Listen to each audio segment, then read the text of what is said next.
ஆண்டவர் கொடுத்ததற்காக நாம் ஆண்டவருக்கு நன்றி சொல்லுவோம். ഈ 2-3 ദിവസങ്ങൾ നിങ്ങളോട് കൂടെ ആയിരിക്കാനിടയായത് ഞാൻ വളരെ സന്തോഷിക്കുന്നു. இந்த 2-3 நாட்கள் உங்களோடு ஐக்கியப்படக்கூடிய சந்தர்ப்பத்தை கர்த்தர் கொடுத்ததற்காக நான் மிகவும் மகிழ்ச்சி அடைகிறேன். ഇങ്ങനെ ഒരു ശുശ്രൂഷയ്ക്ക് വിളിക്കുകയും ഇങ്ങനെ അവസരം വീണ്ടും നൽകുകയും ചെയ്ത സഭയോട് ഉത്തരവാദിത്തപ്പെട്ടവരോട് സ്നേഹവും നന്ദിയും അറിയിക്കുന്നു. இப்படிப்பட்ட ஒரு ஊழியத்திலே பங்கு பெறுவதற்காக எனக்கு அழைப்பு கொடுத்த திருச்சபை மக்களுக்கும் பொறுப்புள்ள சகோதரர்களுக்கும் நான் நன்றியுள்ளவனாயிருக்கிறேன். മാത്രമല്ല ഈ ദിവസങ്ങളിൽ കർത്താവിന്റെ നാമത്തിൽ എന്നോട് കാണിച്ച എല്ലാ ആദരവുകൾക്കും കർത്താവിന്റെ നാമത്തിൽ ദൈവദാസന്മാരെന്നുള്ളതിൽ ഞാൻ നന്ദി അറിയിക്കുന്നു. இந்த நாட்களிலே நீங்கள் அன்பினாலே ஏவப்பட்டு நீங்கள் காண்பித்த எல்லா விதமான ஆதரவுகளுக்காக தேவ ஊழியர்கள் என்ற நிலையிலே நாங்கள் எங்கள் நன்றியை தெரிவித்துக் கொள்கிறோம். ഭവനത്തിൽ നിങ്ങൾക്ക് താമസിക്കുവാനും സ്വാദിഷ്ടമായ ആഹാരങ്ങൾ ഉണ്ടാക്കി തരുവാനും ഇടയായിത്തീർന്നു. കർത്താവ് നാം നന്ദി അറിയിക്കുന്നു. சகோதரர் மோகன்தாஸ் அவருடைய இல்லத்திலே நாங்கள் சந்தோஷமாய் தங்குவதற்கும் மிகவும் ஒரு மகிழ்ச்சியான ருசிகரமான ஆகாரத்தை அவர்கள் எங்களுக்கு செய்து கொடுத்ததற்காகவும் நான் கர்த்தருக்கு நன்றி சொல்கிறேன். നിങ്ങൾ ചിലർ വീടുകളിൽ കൊണ്ടുപോയി ആഹാരം നൽകി, അതുപോലെ ഹോട്ടലുകളിൽ കൊണ്ടുപോയി ആഹാരം നൽകി ആ കുടുംബങ്ങൾക്ക് കർത്താവിന്റെ നാമത്തിൽ സ്നേഹവും നന്ദിയും അറിയിക്കുന്നു. உங்களில் சிலர் தங்களுடைய இல்லங்களுக்கு அழைத்து சென்று எங்களுக்கு உணவளித்தீர்கள். சிலர் ஹோட்டல்களிலே எங்களை அழைத்து சென்று உணவளித்தீர்கள். அவ்விதமாய் உணவளித்த எல்லா குடும்பத்தாருக்கும் கர்த்தருடைய നാമത്തിലെ നന്ദിகளை தெரிவிக்கிறோம். ഈ സഭയുടെ എല്ലാവരും വളരെ സ്നേഹത്തോടെയും സൗഹൃദത്തോടും കൂടെയാണ് ഞങ്ങളെ കാണുകയും ഇടപെടുകയും ചെയ്ത് സഭയുടെ എല്ലാവർക്കും കർത്താവിന്റെ നാമത്തിൽ ഞങ്ങളുടെ സ്നേഹവും നന്ദിയും അറിയിക്കുന്നു. കർത്താവ് സഭയും പ്രവർത്തനങ്ങളെയും ആദരിക്കട്ടെ. கர்த்தருடைய சபையிலே இந்த சபையிலே இருக்கக்கூடிய விசுவாசிகளாகி நீங்கள் எல்லாரும் எங்களுக்கு காண்பித்த எல்லா விதமான அன்புக்காகவும் செய்த உதவிகளுக்காகவும் உங்கள் அனைவரையும் நினைத்து மகிழ்ச்சி அடைகிறேன். அனைவருக்கும் என்னுடைய வாழ்த்துக்களையும் நன்றியையும் சொல்லிக் கொள்கிறோம். தொடர்ந்து உங்களுக்காகவும் நாங்கள் ஜெபித்துக் கொண்டிருக்கிறோம். ദൈവം ഒരു അവസരം കൂടെ ദൈവം നൽകിയതിൽ ദൈവത്തിന് നന്ദി അറിയിക്കുകയും യേശുരാജനായിട്ട് കർത്താവിന് സ്തോത്രം ചെയ്യും. என்னுடைய சகோதரர் லேசராஜனுக்காக நான் கர்த்தருக்கு துதிக்கிறேன், கர்த்தருக்கு ஸ்தோத்திரம் செலுத்துகிறேன். அவரோடு கூட சேர்ந்து இன்னும் ஒரு முறை கூட ஊழியம் செய்வதற்கு கர்த்தர் கொடுத்த சந்தர்ப்பத்திற்காக ஆண்டவருக்கு ஸ்தோத்திரம் செலுத்துகிறேன். ഒരിക്കൽ കുറച്ച് ക്രൈസ്തവർ ഇന്ത്യൻ കോടതിയെ സമീപിക്കാനിടയായി. சில காலங்களுக்கு முன் சில கிறிஸ்தவர்கள் நம்முடைய இந்தியாவிலே ஒரு நீதிமன்றத்தை அணுகினார்கள். ഒരാവശ്യം ഉന്നയിച്ചുകൊണ്ടാണ് അവർ കോടതിയെ അഭിമുഖീകരിച്ചത്. ஒரு தேவையை முன் நிறுத்தி அவர்கள் நீதிமன்றத்தை நாடினார்கள். ഈ മറ്റ് മതസ്ഥരിൽപ്പെട്ടവർക്ക് അവരുടേതായ പുണ്യസ്ഥലങ്ങളിൽ പോകുവാൻ ഗവൺമെന്റ് സബ്സിഡിയും ആനുകൂല്യവും കൊടുക്കുന്നു. மற்ற மதத்தை சேர்ந்தவர்கள் அவர்கள் தங்களுடைய புண்ணிய ஸ்தலங்களுக்கு யாத்திரை செய்வதற்காக அவர்களுக்கு அரசானது മാന്യമായ അനേക കാര്യങ്ങളെ ചെയ്ത് ഉദവി ചെയ്യുക. മുസ്ലിങ്ങൾക്കും ഹിന്ദുക്കൾക്കും ഒക്കെ അവരുടെ പുണ്യസ്ഥലങ്ങളിൽ പോയി കാണാം. മറ്റിതര മതസ്ഥർക്ക് അവരുടെ പുണ്യസ്ഥലങ്ങളിൽ പോയി കാണുവാൻ ഗവൺമെന്റ് ആനുകൂല്യങ്ങളും സബ്സിഡിയും കൊടുക്കാറുണ്ട്. இந்துக்கள் முஸ்லிம்கள் பிற மதத்தினர் இவர்களுக்கெல்லாம் அவர்களுக்கு உரியதான புண்ணிய ஸ்தலங்களுக்கு அவர்கள் போய் பார்ப்பதற்கு தரிசிப்பதற்கு நம்முடைய அரசாங்கமே அவர்கள் அந்த செலவிலே அவர்களுக்கு அனுகூலமான அநேக காரியங்களை செய்தார். അപ്പോൾ ആ ക്രിസ്ത്യാനികളായ ആൾക്കാർക്കും അവരുടെ പുണ്യസ്ഥലമായ യെരൂശലേമിൽ പോകുവാൻ, ആ സ്ഥലം കാണുവാൻ ഈ സബ്സിഡി ലഭിക്കണം, ഗവൺമെന്റിന്റെ ആനുകൂല്യം ലഭ്യമാകണം എന്നത് ആവശ്യമായിട്ടാണ് കോടതിയെ സമീപിച്ചത്. கிறிஸ்தவர்களாகிய சில மக்களும் தங்களுடைய புண்ணிய ஸ்தலமாகிய யெரூசலேமை போய் பார்ப்பதற்கு அரசாங்கம் சப்சிடியோடு கூட சில உதவிகளை செய்ய வேண்டும், பண உதவி செய்ய வேண்டும் என்ற கோரிக்கையோடு கூட நீதிமன்றத்தை நாடினார். അത് ചില വർഷങ്ങൾക്ക് മുമ്പ് നടന്ന ഒരു സംഭവമാണ്. இது சில ஆண்டுகளுக்கு முன் நடந்த சம்பவம். കോടതി അതിന് അനുകൂലമായ വിധിയൊന്നും പ്രഖ്യാപിച്ചില്ല. அப்போ நீதிமன்றம் அதற்கு അനുകൂലமான ஒரு தீர்ப்பை வழங்கவில்லை. കോടതി അതിന് പറഞ്ഞ കാരണം വളരെ ശ്രദ്ധേയമാണ്. ஆனால் நீதிமன்றம் அதற்கான காரணத்தை சொல்வது மிகவும் கவனத்துக்குரியது. അവർ ബൈബിളൊക്കെ വായിച്ചു നോക്കി, அவர்கள் வேதத்தை எல்லாம் படித்து பார்த்தார்கள். എന്നിട്ട് അവർ പറഞ്ഞു, ഈ പോകുന്ന പുണ്യസ്ഥലങ്ങളിലേക്ക് പോകുന്ന ആൾക്കാരുടെ മത നേതാവോ ഇല്ലെങ്കിൽ അവരുടെ ശേഷിപ്പുകളൊക്കെ അവിടെയുണ്ട്. ഒന്നെങ്കിൽ അവരുടെ ശരീരം അടക്കപ്പെട്ടിട്ടുണ്ട്, ഇല്ലെങ്കിൽ ശരീരത്തിന്റെ ഏതെങ്കിലും ഭാഗങ്ങൾ അവിടെയുണ്ട്. അതുകൊണ്ടാണ് ഈ പുണ്യസ്ഥലത്തേക്ക് ആൾക്കാർ പോകുന്നത്. இந்த மற்ற மதத்தை சேர்ந்தவர்கள் அவருடைய புண்ணிய தலங்களுக்கு போகும் பொழுது அவர்கள் போவதற்கான காரணம் அவர்களுக்கு அந்த மதத்தை போதித்த அந்த தலைவர்களோ அவர்களுடைய சரீர பகுதிகளோ அல்லாவிட்டால் அவர்கள் வழிபட்ட அந்த முறைமைகளின் சில பகுதிகளோ அங்கு எச்சமாக அது வைக்கப்பட்டிருக்கிறது, காணப்படுகிறது. ஆகையினாலே அவர்கள் அதை பார்ப்பதற்காக போகிறார்கள். கிறிஸ்தவரை சம்பந்தம் அப்படி இல்ல. ஆனால் கிறிஸ்தவர்களை பொறுத்தவரையில் அப்படி எதுவும் இல்லை. നിങ്ങൾ യേശു ക്രിസ്തു ഉയർത്തെഴുന്നേറ്റ് പോയി, உங்க இயேசுநாதர் உயிர்த்தெழுந்து விட்டார். അതുകൊണ്ട് അവിടെ കാണാനായിട്ട് ശേഷിപ്പായിട്ടൊന്നുമില്ല. ஆகவே அங்கே பார்ப்பதற்காக மிச்சமாக எதுவுமே இல்லை. അപ്പോൾ കോടതിയും കണ്ടെത്തി ലോജിക്കിൽ നമ്മൾ അംഗീകരിക്കുന്നു, അതിന്റെ തീരുമാനം ചെയ്യില്ലെങ്കിലും அந்த நீதிமன்றத்தினுடைய அந்த தீர்ப்பு ஒருவேளை சட்டப்படி சரியாக இருந்தாலும் அது நாம அதை சரியாக ஒத்துக்கொள்ள முடியாத நிலைமை இருக்கிறது. அவரு പറഞ്ഞു പറയാൻ ഒരു കാര്യം അംഗീകരിക്കുന്നു, യേശു ക്രിസ്തു ഉയർത്തെഴുന്നേറ്റിരിക്കുന്നു. அவர்கள் தெரிந்தோ தெரியாமலோ ஒரு விஷயத்தை அவர்கள் உறுதியாக நினைக்கிறார்கள், இயேசு கிறிஸ்து உயிர்த்தெழுந்தார். ലോകം മുഴുവൻ ഇന്ന് യേശു ക്രിസ്തുവിന്റെ ഉയർപ്പിനെ ആഘോഷിക്കുകയാണ്. இன்று உலகம் முழுவதிலும் இயேசு கிறிஸ்துவினுடைய உயிர்த்தெழுதலை கொண்டாடுகிறார்கள். നമുക്ക് അങ്ങനെ പ്രത്യേക ദിവസമായിട്ട് ആചാരമോ ആഘോഷമോ ഇല്ല. அப்படி ஒரு பிரத்யேக நாளாகவோ பிரத்யேகமான ஒரு ஆசரிப்பாகவோ நமக்கு ஒன்றும் இல்லை. യേശു ക്രിസ്തുവിന്റെ ഉയർത്തെഴുന്നേൽപ്പ് യാഥാർത്ഥ്യമാണ്. இயேசு கிறிஸ்து உயிர்த்தெழுந்தார் என்பது சத்தியம். നമ്മൾ എല്ലാ ദിവസവും പുനരുത്ഥാനത്തിന്റെ ശക്തിയിൽ ജീവിക്കുന്നവരാണ്. நாம் அனைவருமே உயிர்த்தெழுதலின் வல்லமையினாலே அனுதினமும் வாழ்கிறவர்கள். ലോകത്തിൽ അനേക കല്ലറകൾ അടഞ്ഞു കിടക്കുകയാണ്. உலகத்திலே அநேக கல்லறைகள் மூடிவிட்டது. ഒരേ ഒരു കല്ലറമാർ തുറന്നു കിടക്കുന്നത് നമ്മുടെ കർത്താവിന്റെ കല്ലറയാണ്. ஒரே ஒரு கல்லறை மட்டுமே இன்றும் திறந்திருக்கிறது. அது நமது ஆண்டவராகிய இயேசு கிறிஸ்துவின் கல்லறை. ആ കല്ലറകളും അങ്ങനെ എഴുതി വെച്ചിരിക്കുന്നു, he is not here, he is risen from the dead. அந்த கல்லறைக்கு முன்பாக இப்படி எழுதப்பட்டிருக்கிறது, அவர் இங்கே இல்லை, அவர் உயிர்த்தெழுந்தார். മരണത്തെ ജയിച്ചവർ ഉയർത്തെഴുന്നേറ്റിരിക്കുന്നു. மரணத்தை வென்றவர் உயிர்த்தெழுந்து வாழ்கிறார். യേശു ക്രിസ്തുവിന്റെ കല്ലറ കാലിയായി കിടക്കുകയാണ്. இயேசு கிறிஸ்துவின் கல்லறை இன்றைக்கும் காலியாகவே இருக்கிறது. ഇത് പകരം നമ്മൾ ചിന്തിക്കുവാൻ പോകുന്ന വിഷയം, ഈ കാലിയായി കിടക്കുന്ന കല്ലറ നമ്മളെ ഓർമ്മിപ്പിക്കുന്ന ചില യാഥാർത്ഥ്യങ്ങളുണ്ട്. இன்றைக்கும் நாம் பகலிலே சிந்திக்க வேண்டிய சில விஷயங்கள், இந்த காலியான கல்லறை நமக்கு நினைவுபடுத்துகிற சில சத்தியங்கள் உண்டு. സമയത്തിന്റെ ലഭ്യത അനുസരിച്ച് കുറിപ്പുകളായി ചില കാര്യങ്ങൾ പറയാം. நமக்கு கிடைக்கிற நேரத்தை பொறுத்தவரையிலே குறிப்புகளாக சில காரியங்களை சொல்கிறேன். കാലിയായി കിടക്കുന്ന കല്ലറ അല്ലെങ്കിൽ തുറന്ന കല്ലറ തെളിയിക്കുന്ന കാര്യങ്ങൾ.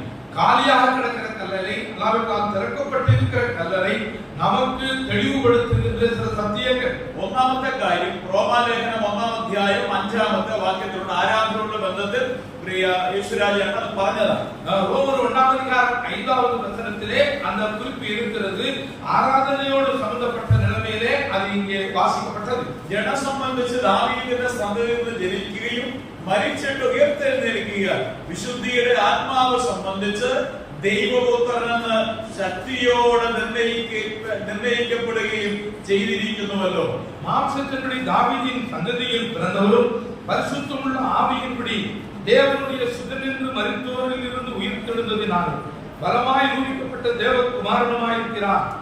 ഒന്നാമത്തെ ആശയം, തുറന്നു കിടക്കുന്ന കല്ലറ തെളിയിക്കുന്ന വസ്തുത യേശു ക്രിസ്തു ദൈവപുത്രനാണ് എന്ന് തെളിയിക്കപ്പെട്ടു. ஒன்றாவதான ஒரு குறிப்பு, இவ்விதமாய் திறந்து கிடக்கின்ற இந்த கல்லறை அது நமக்கு சொல்லக்கூடிய சத்தியம், இயேசு கிறிஸ்து தேவகுமாரன் என்பதை அது சொல்லுகிறது. യേശു ക്രിസ്തു ദൈവപുത്രൻ അഥവാ ദൈവമെന്ന് നിർണയിക്കപ്പെട്ടു. இயேசு கிறிஸ்து தேவனுடைய குமாரன், தேவன் என்று அவர் ரூபகாரப்படுத்தப்பட்டிருக்கிறார். യേശു ക്രിസ്തു ജീവിച്ചിരുന്ന കാലഘട്ടത്തിൽ, இயேசு கிறிஸ்து வாழ்ந்து கொண்டிருந்த காலகட்டத்தில் അനേകം ആൾക്കാർ അവനെ വിശ്വസിച്ചിരുന്നില്ല. அநேகர் அவரிடத்திலே நம்பிக்கையாய் இல்லை. യേശു ക്രിസ്തുവിന്റെ സഹോദരന്മാർ പോലും യേശു ക്രിസ്തു വിശ്വസിച്ചിരുന്നില്ല. இயேசு கிறிஸ்துவினுடைய சகோதரர்கள் கூட அவரை நம்பவில்லை. പോയ ദിവസം നമ്മൾ കണ്ടു, അവന്റെ ചാർച്ചക്കാരൊക്കെയും അവന് ബുദ്ധിഭ്രമം ഉണ്ട് എന്ന് ചിന്തിച്ചിരുന്നു. நான் போன நாளிலே சிந்தித்தோம், அவருடைய இனத்தார் யாவரும் அவர் மதி மயங்கினவர் என்று அவர்கள் எண்ணிக்கொண்டு இருந்தார்கள். യേശു ക്രിസ്തുവിന്റെ പുനരുദ്ധാനത്തിന് ശേഷം യാക്കോബ് തുടങ്ങിയ കർത്താവിന്റെ സഹോദരന്മാർ യേശു ക്രിസ്തുവിൽ വിശ്വസിക്കുവാനിടയായി. ஆனால் இயேசு கிறிஸ்துவினுடைய உயிர்த்தெழுதலுக்கு பிற்பாடு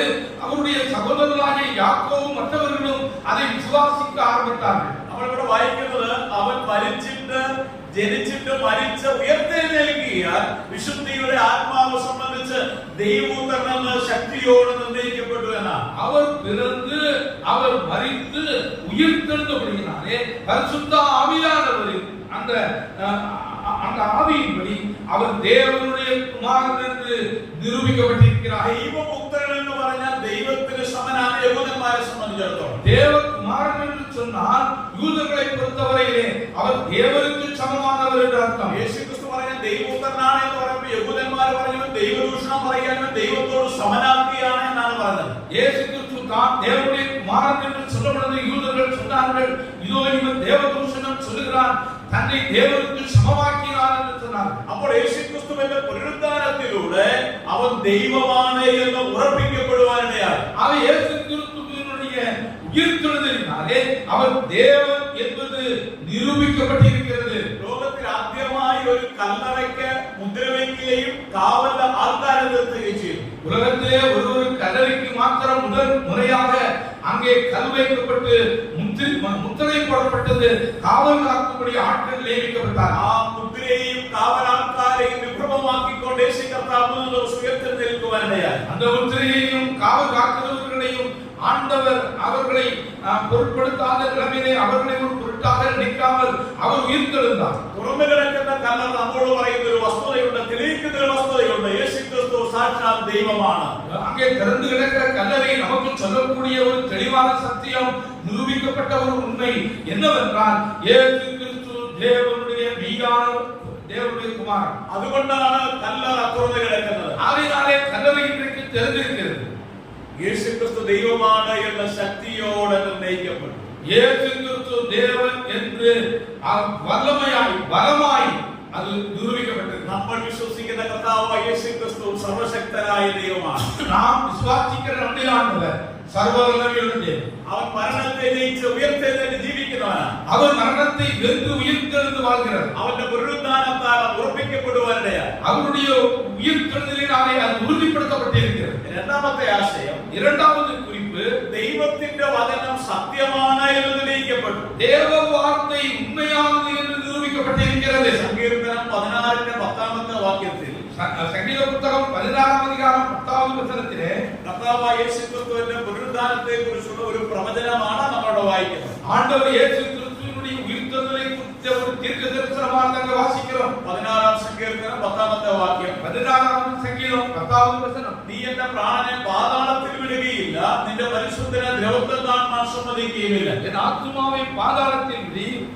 உம்முடைய பரிசுத்தவானை அழிவை காணவொட்டி. കർത്താവായ യേശുക്രിസ്തു ജനനത്തിന് നാളുകൾക്ക് മുമ്പ് പ്രവചനാത്മാവിൽ പറഞ്ഞിട്ടുള്ള ഒരു കാര്യമാണിത്. ஆண்டவராய் இயேசு கிறிஸ்து பிறப்பதற்கு முன்பாகவே தீர்க்கதரிசன ஆவியானவரால் ஏவப்பட்டு சொல்லப்பட்ட ஒரு வசனம் தான் இது. അപ്പോൾ നിന്റെ പ്രാണനെ പാതാളത്തിൽ വിടുകയില്ല, നിന്റെ പരിശുദ്ധനെ ദ്രവത്വം കാണാൻ സമ്മതിക്കുകയില്ല എന്നുള്ള ദൈവവചനത്തിന്റെ നിവൃത്തി കൂടെയാണ് പുനരുദ്ധാനത്തിൽ സംഭവിക്കുവാനിടയായത്. ஆகவே உம்முடைய ஆத்துமாவை பாதாளத்திலே விடமாட்டி, உம்முடைய பரிசுத்தவானை அழிவை காண ஒட்டீர் என்று இங்கே சொல்லப்பட்ட தீர்க்க தரிசன வசனத்தின் நிறைவேறுதலாக இயேசுவானவர் உயிர்த்தெழுந்தார். അപ്പോൾ കാലിയായി കിടക്കുന്ന കല്ലറ പറയുന്ന മറ്റൊരു വസ്തുതയുണ്ട്. നമ്മൾ വിശ്വസിക്കുന്ന ദൈവത്തിന്റെ വചനം സത്യമാണ്. ஆக அந்த காலியாக இருக்கக்கூடிய கல்லறை நமக்கு தெளிவுபடுத்துகிற இன்னொரு சத்தியம் இருக்கிறது. நம்முடைய ஆண்டவராய் இயேசு கிறிஸ்துவை விசுவாசித்து அவர் கொடுத்திருக்கிற இந்த வேத சத்தியங்களை நாம் விசுவாசிக்கும் பொழுது அது சத்தியம், அது உண்மை என்பதை தெளிவுபடுத்தும். ഈ കാലഘട്ടത്തിൽ അനേകം ആൾക്കാർ ദൈവവചനത്തെ ചോദ്യം ചെയ്യുന്നുണ്ട്. இந்த കാലഘട്ടത്തിലെ അനേകർ தேவவசனத்தை கேள்வி கேட்கிறார்கள். ഇതൊക്കെ വിശ്വസിക്കാൻ കൊള്ളാവുന്നതാണെന്ന് ആൾക്കാർ ചോദിക്കാറുണ്ട്. ഇതെല്ലാം നമ്പുவதற்கு ഉரியதா என்று கேள்வி கேட்கிறார்கள். ഈ കാലഘട്ടത്തിൽ വിശ്വസിക്കാൻ കൊള്ളാവുന്ന ഏതെങ്കിലും ഒരു ഗ്രന്ഥമുണ്ടെങ്കിൽ അത് ബൈബിൾ മാത്രമാണ്. இந்த காலகட்டத்திலே விசுவாசிப்பதற்கும் நம்புவதற்கும் ஏற்றதான ஒரு புத்தகம் இருக்கிறது என்று சொன்னால் அது வேத புத்தகம் மட்டுமே. പ്രത്യേകിച്ച് കലാലയങ്ങളിലും കോളേജുകളിലൊക്കെ പഠിക്കുന്ന പിള്ളേരോട് ബൈബിൾ വിശ്വസിക്കുന്നതൊക്കെ പറഞ്ഞ കാലഘട്ടത്തിൽ ആൾക്കാർ പഠിച്ചിട്ടുള്ള കളിയാക്കിയെന്നിരിക്കും. ஏதோ கல்லூரிகளிலும் மற்றும் வேத மற்றும் பலவிதமான பள்ளிகளிலும் படிக்கக்கூடிய பிள்ளைகளிடத்திலே இந்த நாட்களிலே ஆட்கள் கேட்பார்கள், இப்பொழுதும் கூட இந்த பைபிளை நீ நம்புகிறாயா என்பார். നിങ്ങൾക്കൊരു വസ്തുത അറിയാമോ ഇല്ലയോ എന്ന് എനിക്ക് അറിഞ്ഞുകൂടാ. உங்களுக்கு உண்மை தெரியுமா தெரியாதா என்று எனக்கு தெரியாது. ലോകത്തിലെ ഒട്ടുമിക്ക അധികം ശാസ്ത്രജ്ഞന്മാരും ബൈബിൾ വിശ്വസിക്കുന്നവരാണ്. ஆனால் உலகத்தில் இருக்கக்கூடிய ஏராளமான, இன்னும் சொல்ல போனால் ஒட்டுமொத்தமான விஞ்ஞானிகளும் இந்த வேதத்தை அவர்கள் உண்மையில் நம்புகிறார்கள். നിങ്ങൾ ഡോക്ടർ പ്രൊഫസർ ജെയിംസ് ഡാന എന്ന് പറയുന്ന ഭൂഗർഭ ശാസ്ത്രജ്ഞനെ കുറിച്ച് കേട്ടിട്ടുണ്ടാകാം. പ്രൊഫസർ ஜேம்ஸ் டான் என்று சொல்லக்கூடிய பூகோள சாஸ்திரத்தை சொல்லக்கூடியவரை குறித்து நீங்கள் கேள்விப்பட்டிருக்கலாம். ലോകത്തിൽ അറിയപ്പെടുന്ന യേൽ യൂണിവേഴ്സിറ്റിയിലെ പ്രൊഫസറായിരുന്നു അദ്ദേഹം. உலகத்திலே மிகவும் பிரசித்தி பெற்ற ஏல் பல்கலைக்கழகத்திலே அவர் பேராசிரியராய் பணிபுரிந்தார். ആ കാലഘട്ടത്തിൽ 10 ശാസ്ത്രജ്ഞന്മാർ എടുത്താൽ അതിൽ അറിയപ്പെടുന്ന ഒരാളായിരുന്നു ഈ ജെയിംസ് ഡാൻ. அந்த காலகட்டத்திலே ஒரு 10 அறிஞர்களிலே இவரும் ஒருவராக அன்றைக்கு தேர்ந்தெடுக்கப்பட்டார். ആ യൂണിവേഴ്സിറ്റിയിൽ പഠനം പൂർത്തീകരിച്ച് പുറത്തേക്ക് ഇറങ്ങുന്ന ഒരു പറ്റം വിദ്യാർത്ഥികളെ അഭിസംബോധന ചെയ്തുകൊണ്ട് അദ്ദേഹം ഒരിക്കലും ഇങ്ങനെ പറയുവാനിടയായി. அந்த பல்கலைக்கழகத்தில் படித்து பட்டம் பெற்று வெளியே வந்த ஒரு கூட்டம் மாணவர்களை சந்தித்து இந்த விஞ்ஞானியானவர் ஒரு சமயத்தில் இப்படியாக பேசிக் கொண்டிருந்தார். ആ കുട്ടികളോട് ഇങ്ങനെയാണ് അദ്ദേഹം പറഞ്ഞത്. அந்த பிள்ளைகளிடத்தில் அவர் விதமாய் சொன்னார், അല്ലയോ യുവതി യുവാക്കന്മാരെ, ஓ வாலிப தம்பி தங்கைகளே, നിങ്ങൾ ശാസ്ത്രീയ വിഷയങ്ങളെ അഭിമുഖീകരിക്കുവാൻ ലോകത്തിലേക്ക് ഇറങ്ങിത്തിരിക്കുമ്പോൾ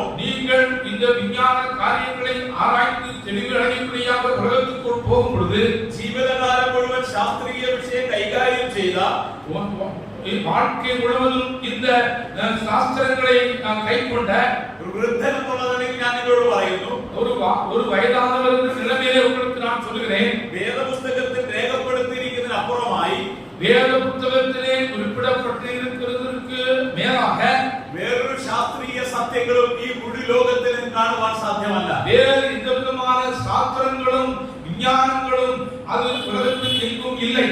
ഓരോ ശാസ്ത്രീയ പഠനങ്ങളും പുരോഗമിക്കുമ്പോൾ ஒவ்வொரு விஞ்ஞான காரியங்களும் வளர்ந்து வரும் பொழுது വേദപുസ്തകം ശരിയാണ് എന്ന് തെളിയിക്കപ്പെടുകയാണ്. வேத புத்தகம் மிகவும் சரியானது என்று நிரூபிக்கப்படுகிறது. ലോകത്തിൽ നടക്കുന്ന സംഭവ വികാസങ്ങൾ ബൈബിൾ ശരിയാണ് എന്ന് തെളിയിക്കുകയാണ്. உலகத்திலே இன்றைக்கு நடக்கின்ற எல்லா சம்பவங்களும் வேதம் உண்மையானது என்பதை நிரூபிக்கிறது. അതുകൊണ്ട് നമ്മൾ വചനത്തിൽ വിശ്വസിക്കണം. ஆகவே நாம் இந்த தேவ வார்த்தையிலே விசுவாசம் வைக்க வேண்டும். ഇതിനകത്ത് നമുക്കൊരു ലെവലേശം സംശയത്തിന്റെ ആവശ്യകതയില്ല.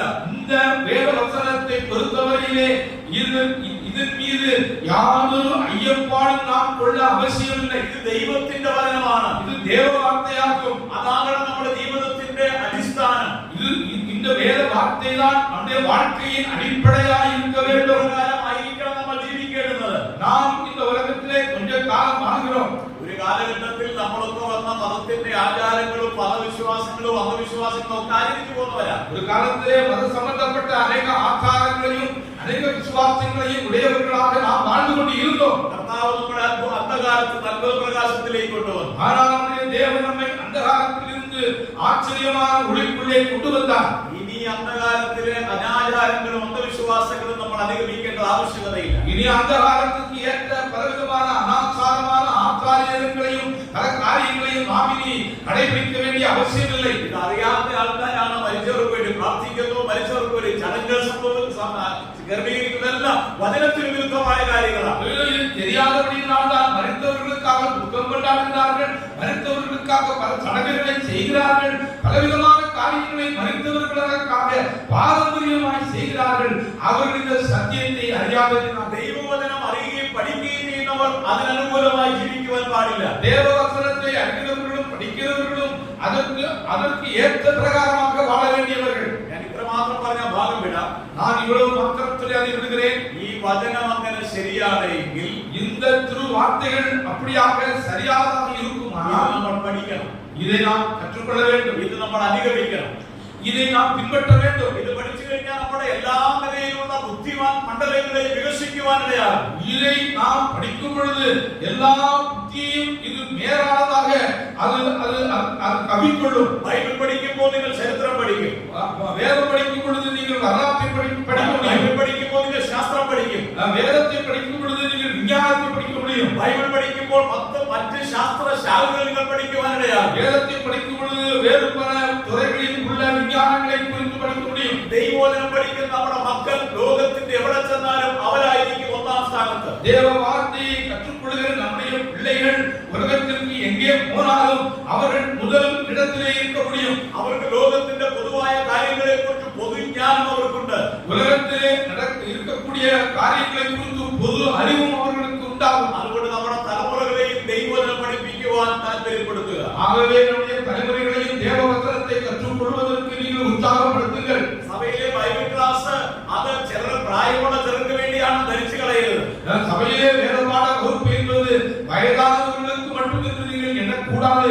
അത് എല്ലാവർക്കും വേണ്ടിയുള്ളതാണ്. அது அனைவருக்கும் உரியதாகும். അത് നമ്മൾ പഠിക്കുമ്പോഴാണ് നമ്മുടെ ആത്മീക വർധന ഉണ്ടാകുന്നത്. அதே அதிகமாய் வேதத்தை கற்றுக்கொள்வதுதான் நமக்கு ஆவிக்குரிய வளர்ச்சி ஏற்படுகிறது. അത് പഠിച്ചു പ്രായോഗികമാക്കുമ്പോഴാണ് ലോകത്തിന്റെ ബോധങ്ങളിൽ നിന്ന് മാറി അനുഗ്രഹീതമായ ഒരു ജീവിതം നയിക്കാൻ നമ്മൾക്കിടയായിത്തീരുന്നത്. அதிகமாய் வேதத்தை படிக்கும் பொழுதுதான் உலகத்தின் ஆசா வார்த்தைகளிலிருந்து விடுதலை பெற்று நாம் கர்த்தருடைய வார்த்தையை பின்பற்ற ஆரம்பிக்கிறோம். അപ്പോൾ കാലിയായി കിടക്കുന്ന കല്ലറ നമ്മൾ ഓർമ്മിപ്പിക്കുന്ന രണ്ടാമത്തെ വസ്തുത ദൈവവചനം സത്യമാണ് എന്നുള്ളതാണ്. ஆகவே காலியாக இருக்கக்கூடிய இந்த கல்லறை இரண்டாவதாக நமக்கு கற்றுக் கொடுக்கிற சத்தியம் தேவ வார்த்தை. அது சத்தியமானது, அது உண்மையானது. കാലിയായി കല്ലറ ഓർമ്മിപ്പിക്കുന്ന മൂന്നാമത്തെ യാഥാർത്ഥ്യം, இந்த காலியான கல்லறை நமக்கு நினைவுபடுத்துகிற மூன்றாவது உண்மை റോമാലേഖനം 4-ാം അധ്യായം 24-25 വാക്യം. ரோமர்கள் 4-ാം அதிகாரம் 24-25 വചനങ്ങൾ. അവിടെ ഇങ്ങനെ വായിക്കുന്നു, അത് വിധമായി വാസിக்கிறோம். നമ്മെ വിചാരിച്ചുകൂടുമാകുന്നു നമ്മുടെ അതിക്രമങ്ങൾ നിമിത്തം മരണത്തിലേൽപ്പിച്ചും നമ്മുടെ നീതീകരണത്തിനായി ഉയർത്തെഴുന്നേൽപ്പിച്ചു വിരിക്കുന്ന നമ്മുടെ കർത്താവായ യേശുക്രിസ്തുവിനെ മരിച്ചവരിൽ നിന്ന് ഉയർപ്പിച്ചവരിൽ വിശ്വസിക്കുന്ന നമുക്കും കണക്കിടുവാനുള്ളതാകിയാൽ തന്നെ നമ്മൾ വായിക്കും. நம்முடைய கர்த்தராയ இயேசுவை மரித்தோரில் இருந்து எழுப்பினவரை விசுவாசிக்கிற நமக்கும் அப்படியே எண்ணப்படும். அவர் நம்முடைய பாவங்களுக்காக ஒப்புக் கொடுக்கப்பட்டும் நாம் நீதிமான்கள் ஆக்கப்படுவதற்காக எழுப்பப்பட்டும் இருக்கிறார். അപ്പോൾ ഈ മൂന്നാമത്തെ ആശയം, அந்த மூன்றாவது குறிப்பு, കാലിയായി കല്ലറ തെളിയിക്കുന്ന മൂന്നാമത്തെ കാര്യം, காலியான கல்லறை நமக்கு கற்றுக் கொடுக்கிற மூணாவது சத்தியம், നമുക്ക് വിശ്വാസത്താലാണ് നീതീകരണം എന്നത് തെളിയിക്കുന്നു. விசுவாசத்தினாலே நாம் நீதிமான்கள் ஆக்கப்படுகிறோம் என்ற சத்தியத்தை இது நிரூபிக்கிறது. നമുക്കുള്ള നീതീകരണം അത് വിശ്വാസത്താലാണ്. நாம் நீதிமானாக்கப்பட்டிருக்கிறோம் என்று சொன்னால் அது விசுவாசத்தினாலாகும். അഥവാ രക്ഷിക്കപ്പെടുന്നത് വിശ്വാസത്താലാണ്. அதாவது ரட்சிக்கப்பட்டிருப்பது விசுவாசத்தினால் ஆகும். അതുകൊണ്ടാണ് പൗലോസ് പറയുന്നത്, യേശുക്രിസ്തുവിനെ മരിച്ചവരിൽ നിന്ന് ഉയർത്തെഴുന്നേൽപ്പിച്ച് നമ്മുടെ നീതീകരണത്തിനായി ഉയർത്തെഴുന്നേൽപ്പിച്ചിരിക്കുന്നു. ஆகையினால்தான் பவுல் இங்கே குறிப்பிடுகிறார், நாம் நீதிமான்கள் ஆக்கப்படும்படியாக தேவன் இயேசு கிறிஸ்துவை மரித்தோரில் இருந்து எழுப்பியிருக்கிறார். ആത്മീയ ജനനം അല്ലെങ്കിൽ നീതീകരണം പ്രവൃത്തിയാലല്ല വിശ്വാസത്താലാണ്. ஆவிக்குரிய பிறப்பு அல்லாவிட்டால் நீதிமான்களாக்கப்படுதல் அது கிரியைகளினால் அல்ல, அது விசுவாசத்தினால் ஆகும். ഇന്ന് അനേകം ആൾക്കാർ പ്രവൃത്തികളാൽ പാപമോചനം പ്രാപിക്കുവാൻ പ്രവർത്തിച്ചുകൊണ്ടിരിക്കുകയാണ്. இன்றைக்கு அநேக மக்கள் தங்களுடைய செயல்களினாலே பாவமன்னிப்பை பெறலாம் என்று முயற்சிக்கிறார்கள். അതുകൊണ്ടാണ് കഴിഞ്ഞ ദിവസങ്ങളിലൊക്കെ മനുഷ്യർ പാലമേറിയ കുരിശും കയ്യിൽ എടുത്തുകൊണ്ട് കുരിശുമലയൊക്കെ കയറുവാൻ പോവുകയാണ്. ஆகையினால்தான் மனிதர்கள் கனமான பாரமான சிலுவையை சுமந்து கொண்டு மலைகளின் மேலே கடந்த நாட்களிலே ஏறினார்கள். ഇങ്ങനെയുള്ള പ്രവൃത്തികൾ കൊണ്ടാണ് നീതീകരണം പ്രാപിക്കുന്നതെന്നാണ് അവർ ധരിച്ചു വെച്ചിരിക്കുന്നത്. இப்படிப்பட்ட செயல்களினால்தான் நீதிமானாக்கப்பட முடியும் என்று அவர்கள் எண்ணி இருக்கின்றார்கள். എന്നാൽ യേശുക്രിസ്തുവിന്റെ പുനരുദ്ധാനത്താൽ നീതീകരണം വിശ്വാസത്താലാണ് എന്ന് തെളിയിക്കപ്പെടുവാനിടയായി. ஆனால் இயேசு கிறிஸ்துவினுடைய உயிர்த்தெழுதலினாலே நாம் அவருடைய நாமத்தை மற்றும் விசுவாசத்தினாலே நீதிமான்களாக்கப்படுகிறோம் என்ற சத்தியம் இங்கே வெளிப்படுகிறது. അപ്പോൾ കാലിയായി കിടക്കുന്ന കല്ലറ ഓർമ്മിപ്പിക്കുന്ന മൂന്നാമത്തെ വസ്തുത അതാണ്.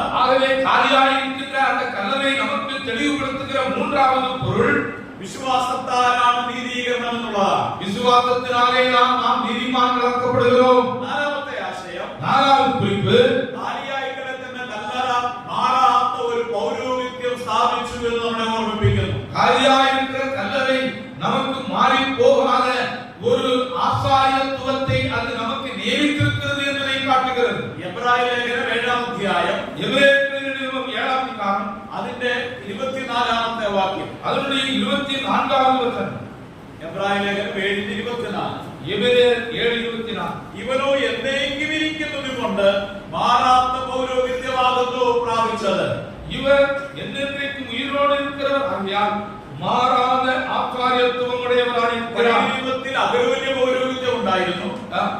பழைய ஏற்பாட்டிலே ஆரோனுடைய ஆசாரியத்துவம் இருந்தது. പൗരോഹിത്യം മാറി മാറി വന്നിരുന്ന പുരോഹിതന്മാരായിരുന്നു. அந்த ஆசாரிய முறையை மாறி மாறி பெற்றுக் கொண்டிருந்தவர்கள் இருந்தார்கள். ഒരു പുരോഹിതൻ മരിച്ചു കഴിയുമ്പോൾ അടുത്ത ഒരു പുരോഹിതനാകും. ஒரு ஆசாரியன் மரிக்கும் பொழுது இன்னொருவன் ஆசாரியனாக அவன் மாறுவான். അത് സ്ഥിരമായിരുന്ന ഒരു പൗരോഹിത്യമായിരുന്നില്ല. அது ஒரு நிரந்தரமான ஆசாரியமான முறை அல்ல. എന്നാൽ യേശുക്രിസ്തുവിന്റെ പൗരോഹിത്യം മൽക്കീസദേക്കിന്റെ ക്രമപ്രകാരമുള്ള പൗരോഹിത്യമാണ്. ஆனால் இயேசு கிறிஸ்துவினுடைய ஆசாரியத்துவம் என்பது மெல்கிசேதேக்கின் முறைமையின்படி உண்டான ஆசாரிய முறை. അത് എന്നേക്കുമുള്ള ഒരു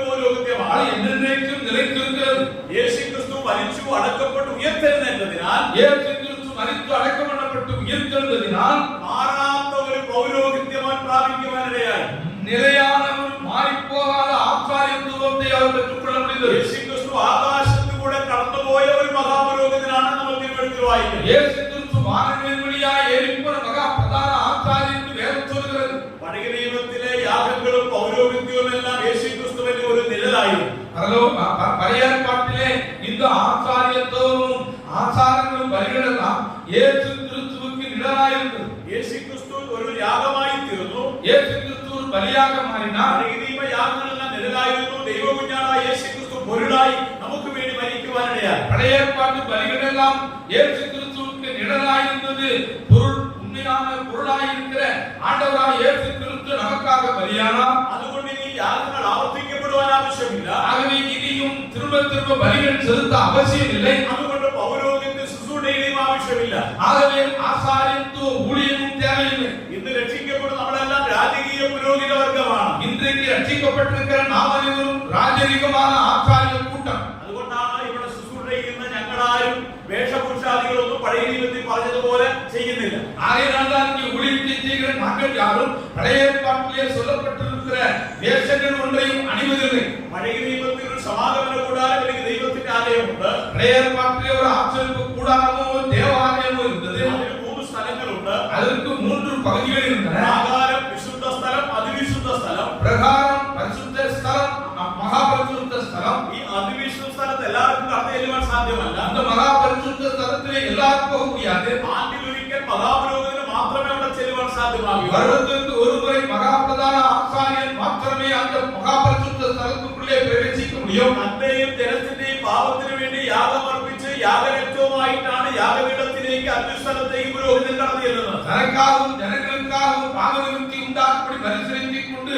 அந்த பலிபீடத்தின் ரத்தத்தை கைகளிலே ஏந்திக் கொண்டுதான் இந்த மகாபிரதான ஆசாரியன் அந்த மகாபரிசுத்த ஸ்தலத்துக்குள்ளே பிரவேசிக்க முடியும். ഈ വിശുദ്ധ സ്ഥലത്തെയും അതിവിശുദ്ധ സ്ഥലത്തെയും തമ്മിൽ വേർതിരിക്കുന്ന വലിയൊരു തിരശ്ശീലയുണ്ട്. இந்த பரிசுத்த ஸ்தலத்தையும் மகாபரிசுத்த ஸ்தலத்தையும் இரண்டாக பிரிக்கிற ஒரு பெரிய திரைச்சீலை அங்கே தொங்கிக் கொண்டிருந்தது. കർത്താവായ യേശു ക്രിസ്തു കൽവരിയിലെ കുരിശിൽ മരിക്കുമ്പോൾ ஆண்டவர் இயேசு கிறிஸ்து கல்வாரி சிலுவையிலே மரித்த பொழுது ദൈവാലയത്തിന്റെ തിരശ്ശീല മുകൾ തൊട്ട് അടിയോടെ രണ്ടായി ചിന്തപ്പെടുവാനിടയായി. தேவாலயம் திரைச்சீலை மேலிருந்து கீழ் வரை இரண்டாக கிழிந்தது. അയ്മേനി തിരുമേനി വ്യത്യാസത്തോടെ മാറ്റപ്പെടുവാനിടയായി. அங்கே மகாபுரோகித பிரதான ஆசாரியன் வித்தியாசம் நீங்கி போயிட்டு പഴയ നിയമത്തിൽ എല്ലാവർക്കും അങ്ങോട്ട് കടന്നു ചെല്ലുവാൻ സാധ്യമല്ല. பழைய ஏற்பாட்டிலே எல்லாரும் அந்த மகாபரிசுத்த ஸ்தலத்திலே போக முடியாது. മഹാപുരോഹിതന് മാത്രമാണ് ചെല്ലുവാൻ സാധിക്കുന്നത്. அங்கே மகாபிரதான ஆசாரியன் மாத்திரமே போக முடியும். അത് ആണ്ടിലൊരിക്കൽ മാത്രം. அதுவும் வருடத்திற்கு ஒருமுறை மட்டும். എന്നാൽ പുതിയ നിയമ വിശ്വാസികളായ നമുക്ക്, ஆனால் புதிய ஏற்பாட்டு விசுவாசிகளாகிய நமக்கு എബ്രായ ലേഖനം 4:15-16 വാക്യങ്ങൾ വായിക്കുന്ന പോലെ തൽസമയത്ത് കൃപ പ്രാപിപ്പാൻ കൃപാസനത്തിന്റെ അടുക്കളോളം കടന്നു ചെല്ലുക. எபிரேயர் 4:15-14 வாசிக்கிற பிரகாரம் ஏற்ற சமயத்திலே சகாயம் செய்யும் கிருபையை பெற்றுக் கொள்வதற்கு தைரியமாய் கிருபாசனத்திலே நாம் பிடிச்சேர முடியும். യേശു ക്രിസ്തു മാറാത്ത പൗരോഹിത്യം സ്ഥാപിച്ചതുകൊണ്ട്, இயேசு கிறிஸ்து மாறி போகாத ஆசாரியத்துவத்தை அவர் ஸ்தாபிதம் செய்தபடியினால் ഇന്ന് നമ്മൾ ദൈവത്തിന്റെ രാജകീയ പുരോഹിത വർഗമാകുന്നത് കൊണ്ട്, இன்றைக்கும் நாம் தேவனுடைய ராஜரீக ஆசாரிய கூட்டமாய் இருக்கிறபடியினாலும் കൃപാസനത്തിന്റെ അടുക്കലോളം കടന്നു ചെല്ലുവാനുള്ള സ്വാതന്ത്ര്യം നമുക്കുണ്ട്. கிருபாசனத்தண்டையிலே தைரியமாய் சேர்வதற்குரிய சுயாதீனம் நமக்கு இருக்கிறது. എബ്രായ ലേഖനത്തിൽ വളരെ വ്യക്തമായ ഉപദേശം പഠിപ്പിക്കുന്നുണ്ട്. எபிரேயர் நிருபத்திலே தெளிவாக அந்த சத்தியம் போதிக்கப்பட்டிருக்கிறது. എബ്രായ ലേഖനം 10-ാം അധ്യായം எபிரேயர் நிருபம் 10-ஆம் அதிகாரம் അതിൽ 22-ാമത്തെ വാക്യം ഇങ്ങനെ വായിക്കുന്നു. அதனுடைய 22வது வசனத்திலே விதமாய் வாசிக்கிறோம். നാം ദുർമനസാക്ഷി നീക്കുമാറ് ഹൃദയത്തിൽ തളിക്കപ്പെട്ടവരും ശുദ്ധവെള്ളത്താൽ ശരീരം കഴുകപ്പെട്ടവരുമായി വിശ്വാസത്തിന്റെ പൂർണ്ണ നിശ്ചയം കൊണ്ട് പരമാർത്ഥ ഹൃദയത്തോടെ അടുത്തു ചെല്ലുക. துர்மனச்சாட்சி நீங்க தெளிக்கப்பட்ட இருதயம் உள்ளவர்களாயும் சுத்த ஜலத்தால் கழுவப்பட்ட சரீரம் உள்ளவர்களாயும் உண்மையுள்ள இருதயத்தோடும் விசுவாசத்தின் பூரண நிச்சயத்தோடும் நாம் சேர கடவோம். കൃപാസനത്തിന്റെ അടുക്കലോളം കടന്നു ചെല്ലുക. கிருபாசனத்தண்டை கிட்டி பக்கம் வரையிலுமாக சேர்க்கலாம். ഈ അതിവിശുദ്ധ സ്ഥലത്തേക്ക് കടന്നു പോകുമ്പോൾ അന്നത്തെ കാലത്ത് വളരെ ഗൗരവത്തോടു കൂടിയാണ് അവർ പോയിക്കൊണ്ടിരുന്നത്. இந்த மகா பரிசுத்த ஸ்தலத்துக்குள்ளே பிரவேசிக்கும் பொழுது அந்த காலகட்டத்திலே மிகவும் கவனமாக ஜாக்கிரதையாக அவர்கள் போய் கொண்டிருந்தார்கள். മഹാപുരോഹിതൻ അവിശുദ്ധ സ്ഥലത്തേക്ക് പോകുമ്പോൾ மகா பிரதான ஆசாரியன் இந்த மகா பரிசுத்த ஸ்தலத்திலே பிரவேசிக்கும் பொழுது അദ്ദേഹത്തിന്റെ കാലിൽ ഒരു ചെയിൻ ബന്ധിപ്പിക്കുമായിരുന്നു. அவருடைய காலிலே ஒரு செயின், ஒரு சங்கிலி கட்டப்பட்டிருக்கும். കാരണം ഇദ്ദേഹമല്ലോ അതിക്രമം ചെയ്തിട്ടാണ് ഈ യാഗമർപ്പിക്കുവാൻ അതിസ്ഥലത്ത് ചെന്നിട്ടുള്ളതെങ്കിൽ, காரணம் இந்த மகா பிரதான ஆசாரியன் ஏதாவது ஒரு குற்றமோ பாவமோ அக்கிரமமோ செய்துவிட்டு இந்த மகா பரிசுத்த ஸ்தலத்துக்குள்ளே அவன் பிரவேசிப்பான். ஆனால் അദ്ദേഹം അവിടെ മരിക്കുവാനിടയായാൽ, அவர் அங்கே தானே செத்து போவதற்கு நேருமானால் സാധാരണക്കാർക്ക് ആ സ്ഥലത്തേക്ക് കടന്നു ചെല്ലുവാൻ പറ്റുകയില്ല. சாதாரண மக்கள் அங்கே போக முடியாது. അപ്പോൾ അദ്ദേഹത്തെ അദ്ദേഹത്തെ വലിച്ചെടുക്കുവാൻ വേണ്ടിയാണ് ഒരു കയർ അല്ലെങ്കിൽ ഒരു ചങ്ങല അദ്ദേഹത്തിന്റെ കാലിൽ ബന്ധിച്ചിരുന്നത്. ஆகவே அவரை அங்கிருந்து இழுக்கும்படியாகத்தான் அவருடைய காலிலே ஒரு சங்கிலி கட்டப்பட்டிருந்தது. അത്ര ഗൗരവമുള്ള ഒരു കാര്യമായിരുന്നു ദൈവസന്നിധിയിൽ ചെല്ലുക എന്നുള്ളത്. ஆகவே அவ்வளவு ஜாக்கிரதையும் கவனமும் உள்ள நிலைமையிலே அந்த தேவ சன்னிதானத்திலே போக வேண்டும். പുതിയ നിയമ വിശ്വാസികളായ നമ്മൾ ചിന്തിക്കും, புதிய ஏற்பாட்டு விசுவாசிகளாയ நாம் நினைக்கிறோம், നമുക്ക് എല്ലാവർക്കും ചെല്ലാം, நாம் எல்லாரும் போகலாம். പുരോഹിതന് മാത്രമല്ല, ஆசாரியன் மட்டுமல்ல, എപ്പോ വേണമെങ്കിലും കടന്നു ചെല്ലാം. எப்பொழுது வேண்டுமானாலும் போகலாம். എന്നാൽ എങ്ങനെയും കടന്നു ചെല്ലാമെന്ന് ചിന്തിച്ചു കളയരുത്. ஆனால் எப்படி வேண்டுமானாலும் போக முடியும் முயற்சி கூடாது. പറയാൻ നല്ല മനസ്സാட்சியோടെ ചെല്ലണം. இங்கே கர்த்தருடைய வார்த்தை சொல்கிறது, நல்ல மனச்சாட்சியோடு போக வேண்டும். ആരാധനയ്ക്ക് നമ്മൾ കൃപാസനത്തിന് അടുക്കൽ വന്നവരാണ്. கர்த்தரை ஆராதிக்கும்படியாக கிருபாசனத்தண்டையிலே நாம் புத்தி சேர்ந்தவர்கள். പ്രാർത്ഥിക്കുമ്പോൾ നമ്മൾ കൃപാസനത്തിന് അടുക്കൽ ചെല്ലുകയാണ്. ஜெபம் பண்ணும் பொழுது கிருபாசனத்தண்டையிலே நாம் செல்கிறோம். അടുത്തേക്കുള്ള സ്വാതന്ത്ര്യം നമുക്കുണ്ട്. நாம் பக்கத்திலே நெருங்கி போவதற்குரிய சுயாதீனம் உண்டு. എന്നാൽ നല്ല മനസ്സാட்சிയോടായിരിക്കണം. ஆனால் நல்ல மனசாட்சியோடு போக வேண்டும். എന്താ ഈ നല്ല മനസ്സാക്ഷി എന്ന് പറയാം? நல்ல மனசாட்சி என்றால் என்ன? മനസ്സാക്ഷി കുറ്റബോധമില്ലാതെ ചെല്ലണം. மனசாட்சியிலே ஒரு குற்ற உணர்வு இல்லாதவர்களாக போக வேண்டும். നമ്മളൊരു തെറ്റ് ചെയ്യുമ്പോൾ മനസ്സാക്ഷി നമ്മളെ കുറ്റപ്പെടുത്തും. நாம் ஒரு தவறு செய்தால் நம்முடைய மனசாட்சி அதை உணர்த்தும். മനസ്സാക്ഷി കുറ്റബോധമില്ലാതെ ജീവിക്കുന്നത് വലിയ അപകടകരമാണ്. மனசாட்சியிலே குற்ற உணர்வு இல்லாமல் வாழ்வது மிகவும் ஆபத்தானது. ചില വിശ്വാസികൾ ഒരു കുറ്റബോധവും ഇല്ല. சில விசுவாசிகளுக்கு ஒரு குற்ற உணர்வும் இருக்காது. കാരണം അവരുടെ മനസ്സാക്ഷി തഴപ്പിച്ചു പോയതാണ്. காரணம் அவருடைய மனசாட்சி குளிர்ந்துவிட்டது. മനസ്സാക്ഷി തഴപ്പിച്ച ഒരാളുടെ ദൈവത്തെ ഒരാളെ പറയാം. அந்த மனசாட்சியிலே சூடுண்டவரை ஒரு ஆளை பற்றி நாம் தேவ வசனத்திலிருந்து குறிப்பிடுகிறோம். യൂദ യേശുവിനെ ഒറ്റുകൊടുക്കാൻ പോവുകയാണ്. நமக்கு தெரியும், யூதா இயேசு கிறிஸ்துவை காட்டிக் கொடுக்க அவன் போறான். ഈ അവിടെയുള്ള മതത്തിന്റെ ആൾക്കാരൊക്കെ ആയിട്ട് 30 വെള്ളിക്കാശ് ദേശിക്കവരെ ഒറ്റുകൊടുക്കുവാൻ അവൻ പറയുമ്പോൾ, அங்கே மற்ற மதத்தை சேர்ந்தவர்கள் எல்லாரும் ஒரு 30 வெள்ளிக்காசை நீ காட்டிக் கொடுத்தால் உங்களுக்கு தருவோம் என்று சொல்லும் பொழுது ഈ യൂദയുടെ ഹൃദയത്തിൽ ഒരു മനസാക്ഷിക്കുത്ത് ഉണ്ടായിട്ടുണ്ട്. இந்த யூதாவுடைய இருதயத்திலே ஒரு மனசாட்சி குத்தினது. യേശുനാഥൻ നല്ലത് മാത്രം ചെയ്ത ആളാണ്. இயேசு கிறிஸ்து நல்லது மாத்திரம் செய்தவர்தான். എന്നെ വിശ്വസ്തരെന്ന് എണ്ണിയാണ് ഈ പൈസ ഖജനാവ് എന്നെ ഏൽപ്പിച്ചത്. நான் உண்மையுள்ளவர் என்று எண்ணிதான் இந்த பண மூட்டையை கிறிஸ்து கொடுத்திருக்கிறார். ഇവനെ 30 വെള്ളിക്കാശിന് ഒറ്റുകൊടുക്കാൻ പാടില്ല എന്നവന്റെ മനസ്സാക്ഷി പറഞ്ഞതാണ്. ஓ, இவரை போய் 30 வெள்ளிக்காசுக்கு காட்டி கொடுக்க கூடாது என்று அவன் மனசாட்சி அவனிடத்திலே பேசினது. ആ ശബ്ദവും കേട്ടില്ല. அந்த சத்தத்தை அவன் கேட்கவில்லை. അത് കഴിഞ്ഞ് அது பிறகு അന്ത്യത്താഴത്തിന് ഇരിക്കുകയാണ്.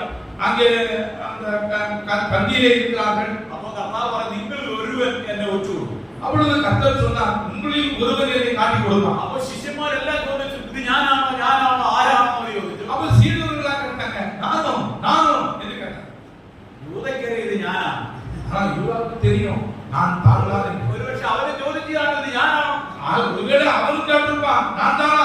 അവന്റെ മനസ്സാക്ഷി പറഞ്ഞിട്ടുണ്ടോ, അയ്യോ എന്നെ മാത്രം സ്വന്തമാക്കിയാണ് പറയുന്നത്. அவனுடைய மனசாட்சி அவனோடு பேசினது, இவர் என்னை குறிப்பிட்டு என்னை பற்றி தான் சொல்லுகிறார். കർത്താവേ, ഞാൻ തെറ്റിപ്പോയി എന്ന് വേണമെങ്കിൽ അവന് പറയാമായിരുന്നു. ஆண்டவரே, நான் தவறு செய்து விட்டேன் என்று கூடுமானால் அவன் சொல்லியிருக்க கூடும். കർത്താവ് പറഞ്ഞു, എന്നോടൊപ്പം താരത്തിൽ മുക്കുന്നവനാണെന്ന് പറഞ്ഞു. பிறகு ஆண்டவர் சொன்னார், என்னோட இந்த காலத்திலே பங்கு பெறுகிறவன் என்று சொன்னார். അപ്പോഴും അവന്റെ ഹൃദയത്തിൽ മനസ്സാക്ഷി വലിയ പെരുപ്പട കൊണ്ടിയതാണ്. அப்பொழுதும் அவருடைய மனசாட்சியிலே ஒரு மழை பெய்தது.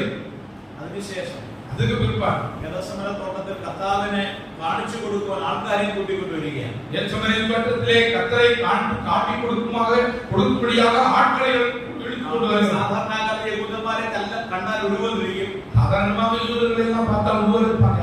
അപ്പോൾ യേശു ആരാണെന്ന് കാണിക്കുവാൻ യൂദ ഒരു അടയാളം, ഞാൻ ആരെ ചുംബിക്കുന്നുവോ അവനാകും യേശു, അവനെ പിടിച്ചു കൊള്ളണമെന്ന് യൂദന്മാരോട് പറഞ്ഞിട്ടുണ്ടായി. ஆகவே யூதாஸ் காரியத்தை இப்படி சொல்லி இருந்தான், நான் யாரை முத்தம் செய்கிறேனோ அவர்தான் இயேசு, நீங்கள் உடனே அவரை பிடித்துக் கொள்ளுங்கள். ഗെത്സമനേ തോട്ടത്തിലെത്തി.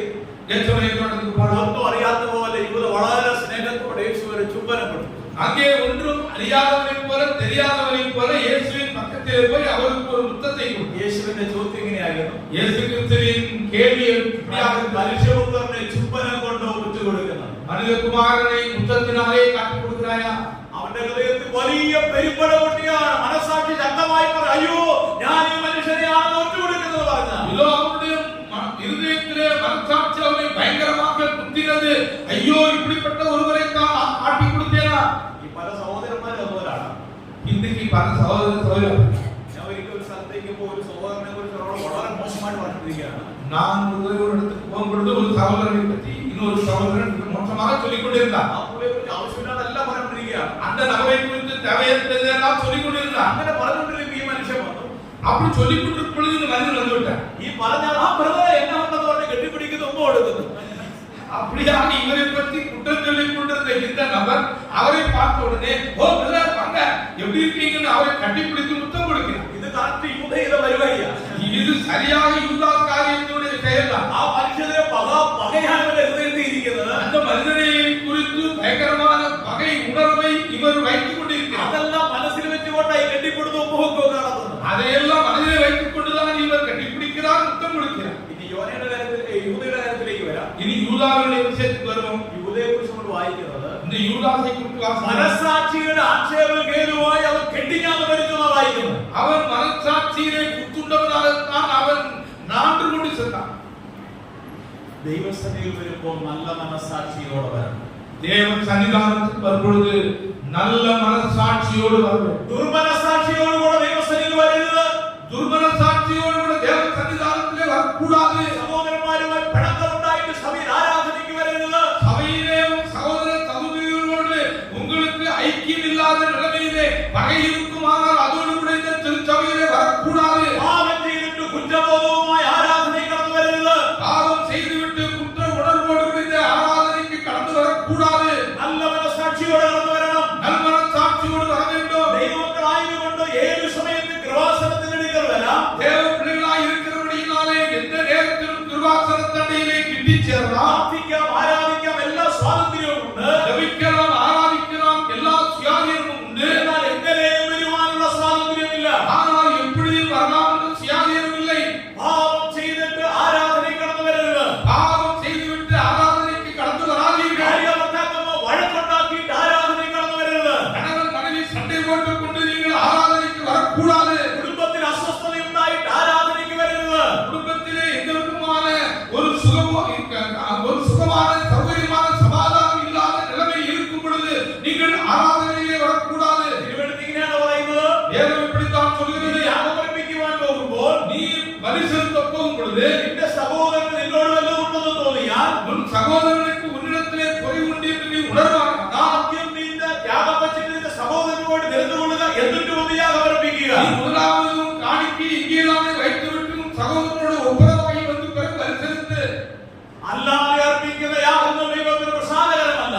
அப்படி இல்லாத நிலைமையிலே செய்யப்படுகிற பலிகள் தேவனுக்கு பிரியமானது മാത്രമല്ല, மட்டுமல்ல, നമ്മൾ ഈ കർത്തൃമേശ ആചരിക്കുമ്പോൾ പല കാര്യം ഓർക്കുന്നുണ്ട്. நாம் இந்த கர்த்தருடைய பந்தியை ஆசரிக்கும் பொழுது பல காரியங்களை நினைக்கிறோம். അതിൽ ഒരു പ്രധാനപ്പെട്ട കാര്യം യേശുക്രിസ്തുവിന്റെ മരണമാണ്. அதிலே ஒரு மிகவும் பிரதானமான ஒரு விஷயம் இயேசு ഒരു മരണം മാത്രമല്ല, പുനരുദ്ധാനം ചെയ്തു എന്നുള്ള വസ്തു ഓർത്തുകൊണ്ടാണ് ഭദ്രഭാവനെ ആരാധിക്കുന്നത്. ஆராதனையிலே சகோதரனை உயிர்த்தபடி மரணம் மட்டுமல்ல உயிர்த்தெழுதலையும் நாம் நினைத்துக் கொண்டு ஆராதிக்கிறோம். വേറൊരു വസ്തുത ഇവിടെ പറയുന്നുണ്ട്, இன்னொரு காரியம் சொல்லுகிறோம், ഒന്നാകുന്നത് കൊണ്ട് നമ്മൾ ഒന്നാണ്. அங்கே ஒரே பாத்திரத்திலே நாம் பங்கு பெறுகிறபடியினால் நாம் அனைவரும் ஒன்றாயிருக்கிறோம். ഒരേ അപ്പത്തിൽ നമ്മൾ കഴിക്കുന്നത്, ஒரே அப்பத்திலே நாம் பங்கு பெறுகிறோம். ഒരേ പാത്രത്തിൽ നമ്മൾ കുടിക്കുന്നത്, ஒரே பாத்திரத்திலே நாம் குடிக்கிறோம். ഒരാൾ കുടിച്ച സാധനം ഒരാളൊപ്പം കൂടെ നമ്മൾ കുടിക്കുന്നു. ஒருவர் குடித்த அதே பாத்திரத்தை அருவருப்பு இல்லாமல் இன்னொருவரால் குடிக்கிறோம். കാരണം നമ്മൾ പറയുന്ന വേറൊരു വസ്തുതയുണ്ട്, காரணம் நாம் சொல்லக்கூடிய இன்னொரு உண்மை இருக்கிறது. இருக்கிறது. കർത്താവേ ഞങ്ങൾ ഐക്യതയോടെയാണ് ഇതിൽ പങ്കെടുക്കുന്നത്. ஆண்டவரே நாங்கள் ஐக்கியத்தோடு கூட இதிலே பங்கு பெறுகிறோம். ഞങ്ങൾ ഹൃദയത്തിൽ പക വയ്ക്കാതെയാണ് ഇതിൽ പങ്കെടുക്കുന്നത്. நாங்கள் இதயத்திலே பகை வைத்துக் கொள்ளாமல் இதிலே பங்கேற்கிறோம். ഈ അപ്പവും വീഞ്ഞും നമ്മൾ അങ്ങനെയാണ് പങ്കെടുക്കുന്നത്. இந்த அப்பமும் ரசமும் அப்படித்தான் நாம் பங்கேற்கிறோம். ശരീരത്തെ വിവേചിക്കാനാണെന്ന് പറഞ്ഞാൽ அங்கே என்னுடைய சரீரத்தை நிதானித்து அறிகிறது என்று சொன்னால் ദൈവസഭ ഞങ്ങൾ ഒന്നാണ് എന്ന അർത്ഥത്തിലാണ് പങ്കെടുക്കുന്നത്. இதோ தேவ சபையாராகிய நாங்கள் ஒன்றாயிருக்கிறோம் என்ற அர்த்தத்திலே நாம் பங்கு பெறுகிறோம். അല്ലാതെ നമ്മൾ പങ്കെടുക്കുമ്പോൾ அல்லாமல் நாம் பங்கு பெறுவது ശിക്ഷാവധി തിന്നുകയും കുടിക്കുകയും ചെയ്യുന്നു. அங்கே சிக்ஷிக்கப்படுவோம். ഇപ്പോൾ വളരെ ഗൗരവമുള്ള കാര്യമാണ്. பெரியமானவர்களே மிகவும் ஜாக்கிரதையாய் நாம் சிந்திக்க வேண்டும். പലരും വിചാരിച്ചിരിക്കുന്നത് എങ്ങനെയെങ്കിലും ഒക്കെ അപ്പം തിന്നിട്ട് അപ്പം തിന്നാൻ പറ്റും. അവരുടെ எப்படியாவது அப்ப சாப்பிட்டு குடிச்சிட்டு போகலாம். നമ്മുടെ പുതിയ വിശ്വാസികളാണ്. പ്രവാസത്തിലേക്ക് എപ്പോൾ വേണമെങ്കിലും വരാം. நம்ம பிரியப்பட்ட விசுவாசிகள் கிருபாசனத்திலே எப்பொழுது வேணாலும் வரலாம். തിരുവെഴുത്തുറ നല്ല മനസ്സാட்சியோடு. ஆனால் வேதம் சொல்கிறது நல்ல மனசாட்சியோடு வர வேண்டும். പാപത്തിൽ തഴക്കവും വഴക്കവും എന്നാണല്ലോ പിന്നെ മനസ്സാക്ഷി കുറിച്ച് കേൾക്കാൻ പറ്റത്തില്ല. മനസ്സാക്ഷി ഉണ്ട് കേൾക്കാൻ പറ്റത്തില്ല. பாவத்திலேயே நாம் ஊறி போவோமானால் பழகி போவோமானால் பிறகு மனசாட்சியிலே குற்றம் ஏற்படாது, சத்தம் கேட்க முடியாது. നമ്മൾ ആദ്യം ഒരു തെറ്റ് ചെയ്യുമ്പോൾ വലിയ ഭാരമായി. முதல்ல ஒரு தப்பு பண்ணும்போது நமக்கு ரொம்ப பாரமாகும். രണ്ടാമത് അതേ പാപം ചെയ്യുമ്പോൾ இரண்டாவது அதே பாவத்தை செய்யும் பொழுது അത്ര വലിയ ഭാരം ഉണ്ടാകുന്നില്ല. அவ்வளவு பெரிய பாரம் வராது. പല പ്രാവശ്യം അത് ചെയ്ത് കഴിയുമ്പോൾ அப்படியே பலமுறை அந்த பாவங்களை நாம் செய்து பழகும் பொழுது തെറ്റായിട്ട് പോലും നമുക്ക് തോന്നുകയും அது ஒரு தவறாக கூட நமக்கு தெரிவதில்லை. ആദ്യ നാളുകളിൽ ഭാര്യയോട് ഒരു പുരുഷനൊരു വർത്താനം പറയാൻ നമുക്ക് വലിയ വിഷമമാണ്. முதல் நாட்களிலே மனைவியிடத்திலே ஏதோ ஒரு கடினமான வார்த்தையை பேசிவிட்டால், கோபப்பட்டு பேசிவிட்டால் நமக்கு உடனே மனசில் ரொம்ப അത് സ്റ്റോറിയൊക്കെ പറഞ്ഞ് സെറ്റാകാൻ നമുക്ക് ഒരു സ്വസ്ഥത രണ്ടു കൂട്ടർക്കും ഉണ്ടാകുന്നു. அது ஒரு மன்னிச்சுக்கோமா சாரி என்று சொல்லி நாம் ஐக்கியப்படாமல் நமக்கு ஒரு சுகம் வராது. കാലം പോകുമ്പോൾ അങ്ങോട്ടും ഇങ്ങോട്ടും വഴക്ക് പറയാറുണ്ട്. ஆனா நாட்கள் செல்ல செல்ல ஒருவருக்கு சண்டை போட்டு கொண்டிருப்பார். അപ്പൊ ഒരു ദിവസം രണ്ടു ദിവസം മിണ്ടിയിലൊന്നും പ്രശ്നം വരാറില്ല. அப்பொழுது ஒரு நாள் ரெண்டு நாள் பேசாட்டாலும் அது பிரச்சனை. കുറെ നാൾ കഴിയുമ്പോൾ ജീവിതത്തിന്റെ ഭാഗമാണ്. கொஞ்ச நாளைக்கு பிற்பாடு இது வாழ்க்கையிலே ஒரு பங்காயிடும். വഴക്കുണ്ടാക്കാതെ ജീവിക്കാൻ പറ്റാത്ത ഒരു സ്ഥിതിയിലെത്തും. சண்டை உட்படாமல் வாழ முடியாது என்ற ஒரு நிலை ஏற்படும். അത് തെറ്റാണ്. அது தவறு. അതിൽ തഴക്കവും വഴക്കവും വന്നു കഴിയുമ്പോൾ അതൊരു തെറ്റാണെന്ന് പോലും തോന്നാത്ത നിലയിൽ அதிலே அப்படியே நாம் ஊறி போவோமானால் பழகி போவோமானால் அது தவறு என்ற ஒரு எண்ணம் கூட நமக்கு வராது. ദൈവം നമ്മളെ സഹായിക്കട്ടെ. നല്ല മനസാക്ഷിയോടെ കർത്താവിനെ വിരോധിക്കുകയാണ്. கர்த்தர் நமக்கு உதவி செய்வாராக. நல்ல மனசாட்சியோடு கூட நாம் தேவ சன்னிதானத்தில் മാത്രമല്ല കഴുകപ്പെട്ടവരായി കടന്നു വരിക. மட்டுமல்ல கழுவப்பட்டவர்களாய் வர வேண்டும். വിശുദ്ധ സ്ഥലത്ത് ഒരു താമ്രക്കുട്ടി വെച്ചിട്ടുണ്ട്. அங்கே பரிசுத்த ஸ்தலத்திலே ஒரு வெண்கல தொட்டி வைக்கப்பட்டிருக்கிறது. അതിലൊരു വെള്ളമുണ്ട്.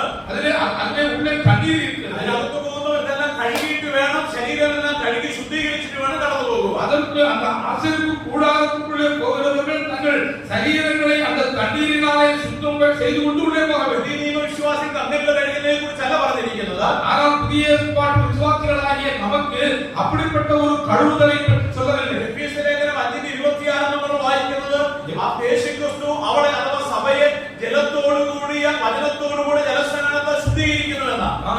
நாம் எபேசியர் 5:26 வசனத்திலே இங்கே வாசிக்கிறோம். நம்முடைய கர்த்தராகிய இயேசு கிறிஸ்து சுத்த ஜலமாகிய தேவ வசனமாகிய தண்ணீரினாலே நம்மை கழுவி சுத்திகரிக்கிறார். ദൈവവചനം കേൾക്കുമ്പോൾ നമ്മളെ ശുദ്ധീകരിക്കുവാനിടയാകണം. தேவவசனம் கேட்கும் பொழுது நாம் நம்மை சுத்தம் பண்ண வேண்டும்.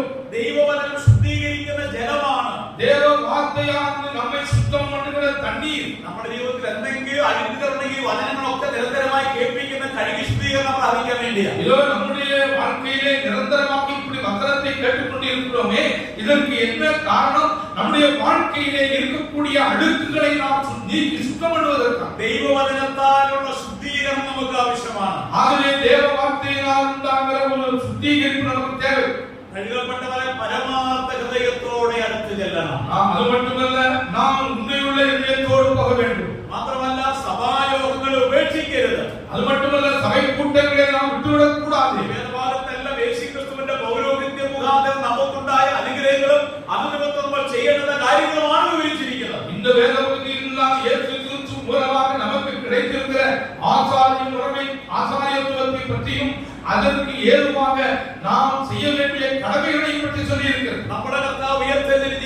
ജീവിക്കുകയാണ്. നമ്മുടെ ആണ്ടവരെ സ്വീകരിച്ച് ഉയർത്തെഴുന്ന് வாழ்கிறார். അവൻ മാറാത്ത പൗരോഹിത്യം സ്ഥാപിച്ചു. അവർ മാറിപ്പോകാത്ത ആചാര്യത്വത്തെ സ്ഥാപിതം ചെയ്തിരിക്കുകയാണ്. പിതാവിന്റെ വലതുഭാഗത്തുണ്ട്. അവർ ഇന്നേക്ക് പിതാവിൻ വലതുഭാഗത്തിലെ വീற்றிருக்கிறார். അതുകൊണ്ട് നമുക്ക് കൃപാസനത്തിന് അടുക്കളോളം എപ്പോൾ വേണമെങ്കിലും കടന്നു ചെല്ലാം. ആകவே നാം കൃപാസനത്തണ്ടയിലെ എപ്പോഴും വേണ്ടുമാനാലും കടന്നു ചെല്ല முடியும். അതുകൊണ്ട് കൃപാസനത്തിന്റെ അടുക്കൽ എപ്പോൾ വേണമെങ്കിലും ചെല്ലാമെന്ന് വിശ്വാസികൾ ധരിച്ചു വെച്ചിട്ട് ஆகவே கৃபாசனத்தண்டையிலே எப்பொழுது வேண்டுமானாலும் செல்ல முடியும் என்ற எண்ணத்தோடு உள்ள விசுவாசிகளாகிய நாம் അപ്പൊ ചില വിശ്വാസികൾ അങ്ങനെയാണ് എന്നതിനാ സഭയിൽ പോകുന്നത്. அப்படியானால் எப்படி சபைக்கு எப்போ போகிறது? ഞാൻ വീട്ടിൽ ഇരുന്ന് പ്രാർത്ഥിക്കുന്നുണ്ട്, நான் வீட்டிலே இருந்து ஜெபிக்கிறேன், വീട്ടിൽ ഇരുന്ന് ആരാധിക്കുന്നുണ്ട്, வீட்டிலே இருந்து ஆராதிக்கிறேன். അങ്ങനെ ചിന്തിക്കാൻ സാധ്യതയുണ്ട്. அப்படி யோசிப்பதற்கு இடம் இருக்கிறது. അതുകൊണ്ടാണ് എബ്രായർ 10:24 വായിക്കുന്ന ചിലർ ചെയ്യുന്നത് പോലെ നമ്മുടെ സ്വഭാവങ്ങളെ ഉപേക്ഷിക്കാതെ നമ്മിൽ പ്രബോധിപ്പിച്ചുകൊണ്ട് സഭായോഗങ്ങളിൽ കടന്നു വരിക. ஆகையால் எபிரேயர் 10:24 வாசிக்கிறபடியாக சிலர் செய்கிறபடி சபை கூட்டங்களை நாம் விட்டுவிடாதபடிக்கு ஒருவருக்கொருவர் போதித்து புத்தி சொல்ல கடவோம். ഈ സഭായോഗങ്ങൾ എന്ന് പറയുന്നത് இந்த சபை கூட்டங்கள் என்று சொன்னால் என்ன? ഞായറാഴ്ച കൂട്ടം അല്ലേ? ஞாயிற்றுக்கிழமை കേരളത്തിൽ പല തെറ്റുകൾ അങ്ങനെയാണ്. கேரளாவிலே அப்படித்தான் அநேகர் எண்ணுகிறார். ഞായറാഴ്ച എല്ലാവരും സഭയിലാണ്. ஞாயிற்றுக்கிழமை எல்லாரும் சபையிலே பார்க்க முடியும். അവർ വിചാരിക്കും അതാണ് സഭായോഗം. அதுதானே சபை கூட்டம் என்று அவர்கள் நினைக்கிறார். സഭായോഗങ്ങൾ യോഗമെന്നല്ല, സഭായോഗങ്ങൾ എന്നാണ് പറഞ്ഞിരിക്കുന്നത്. அங்கே சபை கூட்டம் என்றல்ல, சபை യോഗങ്ങളെ, அங்கே சபை கூட்டங்களை. കൂട്ടങ്ങൾ ഏതൊക്കെ കൂട്ടങ്ങളാണ്? அப்படியான கூட்டங்கள் என்று சொன்னால் என்ன? സഭ രൂപീകരിക്കുന്ന എല്ലാ കൂട്ടവും സഭായോഗങ്ങളാണ്. சபை ஆயத்தப்படுத்துகிற எல்லா கூட்டங்களும் சபை கூட்டங்கள். സഭയുടെ പ്രാർത്ഥനാ മീറ്റിംഗ് ഉണ്ടെങ്കിൽ അത് സഭയുടെ കൂട്ടമാണ്. சபையிலே ஒரு ஜெப கூட்டம் இருக்குமானால் அது சபையின் கூட்டம். സഭയിൽ ബൈബിൾ ക്ലാസ് സഭയുടെ കൂട്ടമാണ്. சபையிலே வேதபாட வகுப்பு இருக்குமானால் அதுவும் சபை கூட்டம். അങ്ങനെ സഭ രൂപീകരിക്കുന്ന എന്തൊക്കെ മീറ്റിംഗ് ഉണ്ടോ അതെല്ലാം സഭായോഗങ്ങളാണ്. அப்படியாக சபையால் ஒழுங்குபடுத்துகிற எந்த கூட்டங்களாக இருந்தாலும் அது சபை கூட்டங்களாகும். അതിനെ നിങ്ങൾ ഉപേക്ഷിക്കരുതെന്ന് നിങ്ങൾക്ക് പറഞ്ഞിരിക്കുന്നത്. அதை நீங்கள் விட்டுவிடக் கூடாது என்று வேதம் சொல்கிறது. നമുക്ക് ആകെപ്പാടെ ഞായറാഴ്ച മാത്രം நமக்கு പല സ്ഥലങ്ങൾ இங்கே தெரியாதவங்களுக்கு ஒட்டுமொத்தமாக நமக்கு ஞாயிற்றுக்கிழமை காலையில சபை. പ്രിയപ്പെട്ടവരെ, കഴിയുമെങ്കിൽ സഭായോഗങ്ങളെ ഉപേക്ഷിക്കാതെ കടന്നു വരണം. பிரியமானவர்களே, கூடுமான வரையிலும் சபையை ஒழுங்கு செய்கிற எல்லா கூட்டங்களிலும் சபை கூட்டங்களிலும் தவறாமல் பங்கெடுக்க நாம் അത് கடந்து ആത്മീകമായി നമ്മളെ സജീവമാക്കുന്നതാണ്. அது ஆவிக்குரிய நிலைமையை நம்மை உயிருள்ளவர்களாக மாற்றுகிறது. അത് നമ്മളെ അനുഗ്രഹിക്കുന്നതാണ്. அது நம்மை ஆசீர்வதிக்கிறது. നമുക്കെല്ലാം ഭയങ്കര തിരക്കാണ്. நமக்கெல்லாம் ரொம்ப அதிகமான பிஸி. പ്രത്യേകിച്ച് പഠിക്കുന്ന പിള്ളേരോട് ഞാൻ പറയാം, നമ്മൾ വിചാരിക്കുന്നത് പഠനം കാരണം നമുക്ക് ബൈബിൾ ക്ലാസ് ഒന്നും സമയം. குறிப்பாக படித்துக் கொண்டிருக்கிற பிள்ளைகளிடத்திலே சொல்கிறேன், நம்முடைய படிப்பு இருக்கிறதுனாலே குறிப்பாக வேத பாட வகுப்புகளிலே நாம் பங்கு பெற முடியாது என்று நாம் கருதுகிறோம். എനിക്കൊരു കൊച്ചു മോളൊക്കെ PG പഠിച്ചുകൊണ്ടിരിക്കുകയാണ്. எனக்கு ஒரு மகள் இருக்கிறாள். இப்பொழுது அவள் முதுகலை பட்டத்திலே படித்துக் கொண்டிருக்கிறாள். അവൾ കോളേജിൽ ഡിഗ്രിക്ക് പഠിച്ചുകൊണ്ടിരിക്കുന്ന സമയം அவள் கல்லூரியிலே அந்த டிகிரிக்கு பட்டப்படிப்பு படித்துக் கொண்டிருக்கும் பொழுது ഞങ്ങൾക്ക് എല്ലാ ആഴ്ചയും സഭയിൽ ബൈബിൾ ക്ലാസ് ഉണ്ട്. எங்களுக்கு எல்லா வாரமும் சபையிலே பைபிள் கிளாஸ் இருக்கிறது. അവൾ ഒരു ജീവിതത്തിൽ ഒരിക്കൽ മാത്രം ആവശ്യപ്പെട്ടു, പപ്പ ഇന്ന് ഞാൻ ബൈബിൾ ക്ലാസ്സിന് വരാതെ വീട്ടിൽ ഇരുന്നു. அப்போ அவர் வாழ்க்கையிலே ஒரே ஒரு முறை மட்டும்தான் என்னிடத்தில் சொன்னார், அப்பா இன்றைக்கு எனக்கு ஒரு முக்கியமான தேவை இருக்கிறது, நான் வீட்டிலே இருக்க வேண்டும், இன்றைக்கு பைபிள் கிளாஸ் வர முடியாது. അപ്പൊ കാര്യം ചോദിച്ചു അവൾ പറഞ്ഞു അവളുടെ യൂണിവേഴ്സിറ്റി എക്സാം ആണ് പിറ്റേ ദിവസം. அது என்ன என்று விசாரிக்கும் பொழுது அவள் சொன்னாள், மறுநாளிலே அந்த பல்கலைக்கழக பரீட்சை அவளுக்கு வருகிறது. മാത്രമല്ല അവൾ പൊതുവെ പരീക്ഷയ്ക്ക് തലേ ദിവസം പഠിക്കരുതെന്ന് പറയുന്ന ആളാണ്. അങ്ങനെ ചെയ്യാറില്ല, നേരത്തെ പഠിക്കുന്നവളാണ്. அவள் முதல் நாள் படிக்கிறவள் அல்ல, பரீட்சைக்கு முதல் நாள் படிக்கிற பழக்கம் உடையவள் அல்ல, ஏற்கனவே அவள் முந்தையே நல்லா படித்து விடுவாள். എന്നാൽ ആ പരീക്ഷയുടെ തലേ ദിവസം അവൾക്ക് പഠിക്കേണ്ടുന്ന പരീക്ഷയ്ക്ക് വരാൻ സാധ്യതയുള്ള കുറച്ച് നോട്ട്സ് അവളുടെ പ്രൊഫസർ അയച്ചു കൊടുത്തു. அங்கே அவள் அந்த பரீட்சையிலே அவள் எழுதுவதற்காக உபயோகப்படுகிற சில குறிப்புகளை அவளுடைய பேராசிரியர் முதல் நாளிலே அனுப்பி கொடுத்தார். ഒരു 10-200 പേജ് ഉണ്ട് ആ നോട്ടുകൾ. அந்த குறிப்புகள் 200 பக்கம் இருந்தது. അപ്പൊ അവൾ പറഞ്ഞു, പപ്പ ഇന്ന് രാത്രി മുഴുവൻ ഉറങ്ങാതിരുന്ന് വായിച്ചാൽ പോലും എനിക്ക് 200 പേജ് വായിച്ചു തീർക്കാൻ പറ്റത്തില്ല. அவள் சொன்னாள், அப்பா நான் உறங்காமல் இன்னைக்கு இரவு முழுவதும் வாசித்தாலும் இந்த 200 பக்க குறிப்புகளை என்னால படிக்க முடியாது. അതുകൊണ്ട് ഇന്നൊരു ദിവസം എന്നെ എക്സ്ക്യൂസ് ചെയ്യണം. ஆகையினாலே தயவுசெய்து எனக்கு இன்றைக்கு ஒரு முறை ஒரு தடவை நீங்கள் எனக்கு விடுப்பு ഞാൻ എന്റെ കൊച്ചിനെ എടുത്ത് വിളിച്ചിട്ട് പറഞ്ഞു, நான் என்னுடைய மகளிடத்திலே വായിച്ചാലും തലയ്ക്കകത്ത് കയറുന്നില്ല. இந்த 200 பக்கத்தை இன்றைக்கு நீ இருந்து படித்தாலும் உன் தலையிலே அது ஏறாது. നീ അത് വായിക്കാനൊന്നും പോകണ്ട. நீ அதை வாசிக்க போக வேண்டாம். നീ ബൈബിൾ ക്ലാസ്സിൽ പോ. நீ பைபிள் கிளாஸ் வா. ബൈബിൾ ഒരു കാര്യം പറയുന്നുണ്ട്, എന്നെ മാനിക്കുന്നവനെ ഞാൻ മാനിക്കും. பைபிள்ல ஒரு விஷயம் சொல்லி இருக்கு, என்னை கனப்படுத்துகிறவனை நான் கனப்படுத்துவேன். ഇനിയിപ്പോ നിനക്ക് ഈ വിഷയത്തിൽ തോറ്റാലും അതിന്റെ ഉത്തരവാദിത്തം ഞാൻ ഏറ്റെടുത്തോളാം. இனி இந்த விஷயத்தில் நீ தோல்வி அடைந்தாலும் கூட அதனுடைய பொறுப்பை நான் ஏற்றுக்கொள்கிறேன். ദൈവദാസന് ഉറപ്പ് പറയാൻ ദൈവം നിന്നെ സഹായിക്കും. நான் தேவ ஊழியர் என்ற நிலைமையிலே உறுதியாய் சொல்கிறேன், கர்த்தர் உனக்கு உதவி செய்வார். അവിടെ ഒരു മനസ്സില്ല മനസ്സോടെ அந்த ക്ലാസ്സിൽ വന്നു. அன்றைக்கு அவள் மனதில்லாமல் அந்த வகுப்பு வந்தார். ഞാൻ പരീക്ഷ എഴുതിയിട്ട് എങ്ങനെ ഉണ്ടായിരുന്നു? பரீட்சை எழுதிட்டு வந்து ஒரு பாடி கேட்டேன், மகளே பரீட்சை எப்படி இருந்தது? அவள் പറഞ്ഞു, அப்பா ഞാൻ കുഴപ്പമില്ലാതെ എഴുതിയിട്ടുണ്ട്. அவள் சொன்னாள், அப்பா நான் எந்த பிரச்சனையும் இல்லாம பரீட்சை எழுதியிருக்கேன். എനിക്ക് അറിയാത്ത ചോദ്യം വന്നു. எனக்கு தெரியாத சில கேள்விகள் வந்தது. അത് പപ്പ ബൈബിൾ ക്ലാസ്സിൽ പറഞ്ഞ ചില കാര്യങ്ങളോട് ബന്ധപ്പെട്ടതായിരുന്നു. ஆனா அந்த பைபிள் கிளாஸ்ல அப்பா நீங்க சொன்னீங்களே அதோடு கூட தொடர்புடையதாக அந்த கேள்விகள் இருந்தன. ഞാൻ അതെല്ലാം വെച്ച് എന്റെ പൊതുവിജ്ഞാനം വെച്ച് ഞാൻ പരീക്ഷ എഴുതിയിട്ടുണ്ട്. அதுபோல அந்த கேள்விகளுக்கு நான் என்னுடைய பொது அறிவினாலே அந்த காரியத்தை வைத்துக் கொண்டு நான் பதில் எழுதியிருக்கிறேன். இது ஃபைனல் யூனிவர்சிட்டி எக்ஸாம் ആണ്, ടെസ്റ്റ് അല്ലായിരുന്നു. இது கடைசி பல்கலைக்கழக பரீட்சை, டெஸ்ட் கிடையாது. அது ரிசல்ட் வந்தது. ரிசல்ட் வந்தது. அவளுக்கு ഏറ്റവും കൂടുതൽ മാർക്ക് ആ വിഷയത്തിന്. இதோ அந்த விஷயத்திலே அவளுக்கு கூடுதலான மார்க் கிடைக்கும். അവൾ ആ കോളേജിൽ ഫസ്റ്റ് ഔട്ട്ഗോയിങ് സ്റ്റുഡന്റ് ആയിരുന്നു. அந்த வருடத்திலே அவள் முதல் மாணவியாக அந்த கல்லூரியிலிருந்து அவள் வெளியே வந்தாள். യൂണിവേഴ്സിറ്റി തലത്തിൽ 3ാം റാങ്കുകാരിയാണ്. பல்கலைக்கழக நிலைமையிலே அவள் 3வது தரத்தை பெற்றுக் கொண்டாள். ரிசல்ட் വന്നതിൽ കോളേജിന്റെ കാര്യം പറഞ്ഞു. அந்த ரிசல்ட் வந்த உடனே அவள் என்னிடத்திலே ஒரு காரியத்தை சொன்னாள். அப்பா എനിക്കൊരു കാര്യം ഉറപ്പായി, കർത്താവിനെ സ്നേഹിച്ച കർത്താവ് നമ്മളെ അനുഗ്രഹിക്കും. அவள் சொன்னாள், அப்பா எனக்கு ஒரு காரியத்திலே உறுதி கிடைத்திருக்கிறது, கர்த்தரை நேசித்தால் கர்த்தர் நம்மை நேசித்து உதவி செய்வார். ഇപ്പോൾ അവൾ പോണ്ടിച്ചേരി യൂണിവേഴ്സിറ്റി പഠിക്കുക, പോണ്ടിച്ചേരിയുടെ സഭയിലാണ് പോകുന്നത്. இப்பொழுது அவள் பாண்டிச்சேரி யூனிவர்சிட்டியிலே படிக்கிறாள், அங்கே உள்ள சபைக்கு போகிறாள். അവിടെ എല്ലാ മീറ്റിങ്ങോട് പോകും, அங்கே எல்லா கூட்டத்துக்கு போவாள். അവിടെ ഞായറാഴ്ച പിള്ളേര് പരീക്ഷയുടെ ദിവസം പ്രബലരായ പിള്ളേര് വരെ அங்கே பிரதரன் சபையிலே நம்முடைய பிள்ளைகள் வரை ஞாயிற்றுக்கிழமை பரீட்சை இருக்குமானால் പരീക്ഷയ്ക്ക് ആരാധനയുടെ ഫസ്റ്റ് ഭാഗം കഴിയുമ്പോൾ കർത്തൃമേശ കഴിയുമ്പോൾ പോകും പഠിക്കാനുള്ളത് കൊണ്ട് அங்கே ஆராதனையுடைய முதல் பகுதியாகிய கர்த்தருடைய பந்தி முடிவடைந்த உடனே படிக்க வேண்டும் என்று பிள்ளைகள் எழுந்து போவார்கள். ചിലർ ആരാധനയ്ക്ക് പോകുന്നില്ല, പഠിക്കാൻ വേണ്ടി. சில பிள்ளைகள் ஆராதனை கூட போக மாட்டார்கள், படிக்க வேண்டும் என்பதற்காக. ആ സഭയിലൊരു സഹോദരി ചോദിച്ചു, മോനെ നിനക്ക് പരീക്ഷയില്ലേ, എന്താ നീ ഇരിക്കുന്നത് ചോദിച്ചു. அந்த சபையிலே ஒரு சகோதரி என் மகளை கூப்பிட்டு கேட்டார்கள், மகளே உனக்கு பரீட்சை இல்லையா, நீ போகவில்லையா? അവൾ അവരോട് പറഞ്ഞു, എനിക്ക് പരീക്ഷയുണ്ട്. அப்பொழுது அவள் சொன்னாள், எனக்கும் பரீட்சை இருக்கிறது. എനിക്ക് കർത്താവിനെ ആരാധിച്ചു ദൈവവചനം കേട്ടിട്ടും പോയിട്ടുള്ള പരീക്ഷയും മാർക്കും മതി. எனக்கு கர்த்தரை ஆராதித்து விட்டு அதற்கு பிற்பாடு தேவ வசனத்தை கேட்டு அதற்கு பிற்பாடு நான் போய் படிக்கிற காரியத்திலே எனக்கு பரீட்சை எழுதினால் போதும், கிடைத்த மார்க்கும் போதும். ഞാനിത് ചുമ്മാ പറയുന്നതല്ല, ഇത് ഉള്ളതാ. നിങ്ങൾ യൂണിവേഴ്സിറ്റിയോട് പൊട്ടിച്ചേരി കോളേജ് സുവിശേഷന്റെ സഭയിൽ നമ്മോട് പോകുന്നു, അന്വേഷിച്ച് നോക്കണം. அதை சும்மா சொல்லவில்லை. நீங்கள் பாண்டிச்சேரியிலே நம்முடைய சகோதரர் பால் அகஸ்டின் ஊழியம் செய்கிற சபைக்கு தான் என் மகள் போகிறாள், நீங்கள் விசாரித்துப்பார். ഇത് മാതാപിതാക്കൾ ഇത് പഠിപ്പിക്കണം. இதை பெற்றோர்கள் கற்றுக் கொடுக்க வேண்டும். ചില മാതാപിതാക്കൾ പരീക്ഷയെ സൺഡേ സ്കൂളൊന്നും പോട്ടെ, ബൈബിൾ ക്ലാസ് നിങ്ങൾ പഠിച്ചോളാൻ പറയും.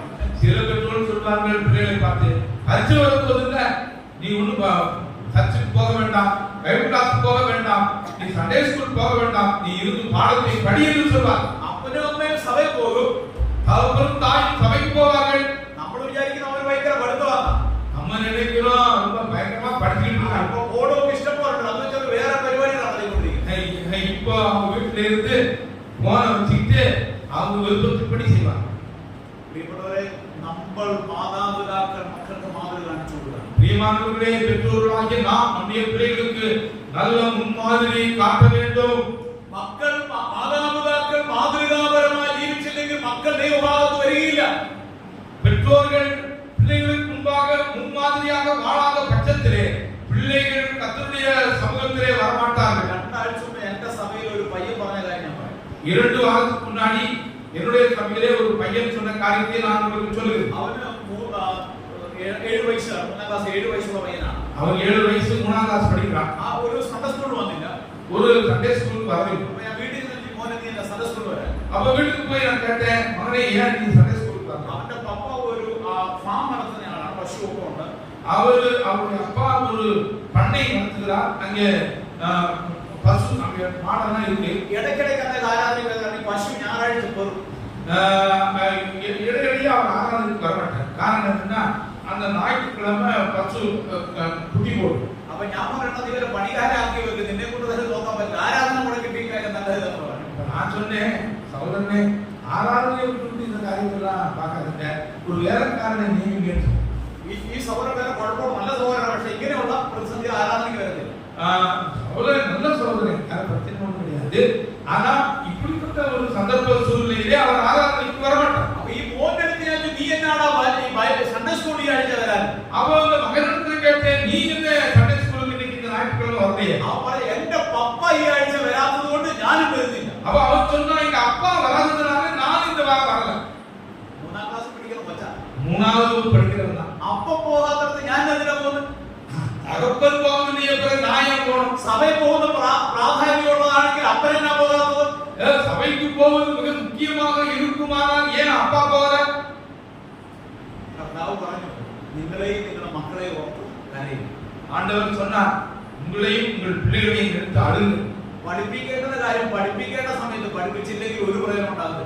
கற்றுக் கொடுக்க வேண்டிய காரியத்தை கற்றுக் கொடுக்க வேண்டிய சந்தர்ப்பத்திலே நேரத்திலே கற்றுக் கொடுக்காவிட்டால் ஒரு பிரயோஜனம் இல்லை. ദൈവം നമുക്ക് കൃപ നൽകട്ടെ. தேவன் நமக்கு கிருபை செய்வார். എവിടെയെങ്കിലും അപജയം വന്നിട്ട് തിരുത്തുവാൻ കർത്താവ് കൃപ നൽകട്ടെ. எங்காவது நமக்கு தோல்வி வந்திருக்குமானால் அதை திருத்துவதற்கு ஆண்டவர் நமக்கு உதவி செய்வாராக. തുറന്ന കല്ലറ മാറാത്ത പൗരോഹിത്യം സ്ഥാപിച്ചു എന്ന് നമ്മൾ വായിക്കും. கல்லறை திறக்கப்பட்ட கல்லறை மாறாத ஆசாரியத்துவத்தை உண்டு பண்ணியிருக்கிறது. അതുകൊണ്ട് നമുക്ക് അടുത്തതിനുള്ള സ്വാതന്ത്ര്യമുണ്ട്. ஆகையினாலே நாம் கிட்டி நெருங்கி சேர்வதற்கான சுயாதீனம் உண்டு. അടുത്ത് ചെല്ലുമ്പോൾ നല്ല മനസ്സാட்சியோടെ ചെല്ലണം. நாம் அந்த கிருபாசனத்தண்டே கிட்டி சேர்ப்பொழுது நல்ல மனசாட்சியோடு போக வேண்டும். വചനത്താൽ കഴുകപ്പെട്ടവരായി ചെല്ലണം. வசனத்தினால் கழுவப்பட்டவர்களாய் செல்ல வேண்டும். പരമോന്നത ഹൃദയത്തോടെ ചെല്ലണം. அங்கே விசுவாசம் அங்கே உண்மையுள்ள இதயத்தோடு போக வேண்டும். സഭായോഗങ്ങളെ ഉപേക്ഷിക്കാതെ നമ്മൾ കടന്നു ചെല്ലണം. சபை கூட்டங்களை விட்டுவிடாமல் கடந்து போக செல்ல வேண்டும். അപ്പോൾ തുറന്നലങ്ങൾ ഓർമ്മിപ്പിക്കുന്ന നാലാമത്തെ യാഥാർത്ഥ്യം അതാണ്. அங்கே திறக்கப்பட்ட கல்லறை நமக்கு நினைவுபடுத்துகிற 4வது உண்மை.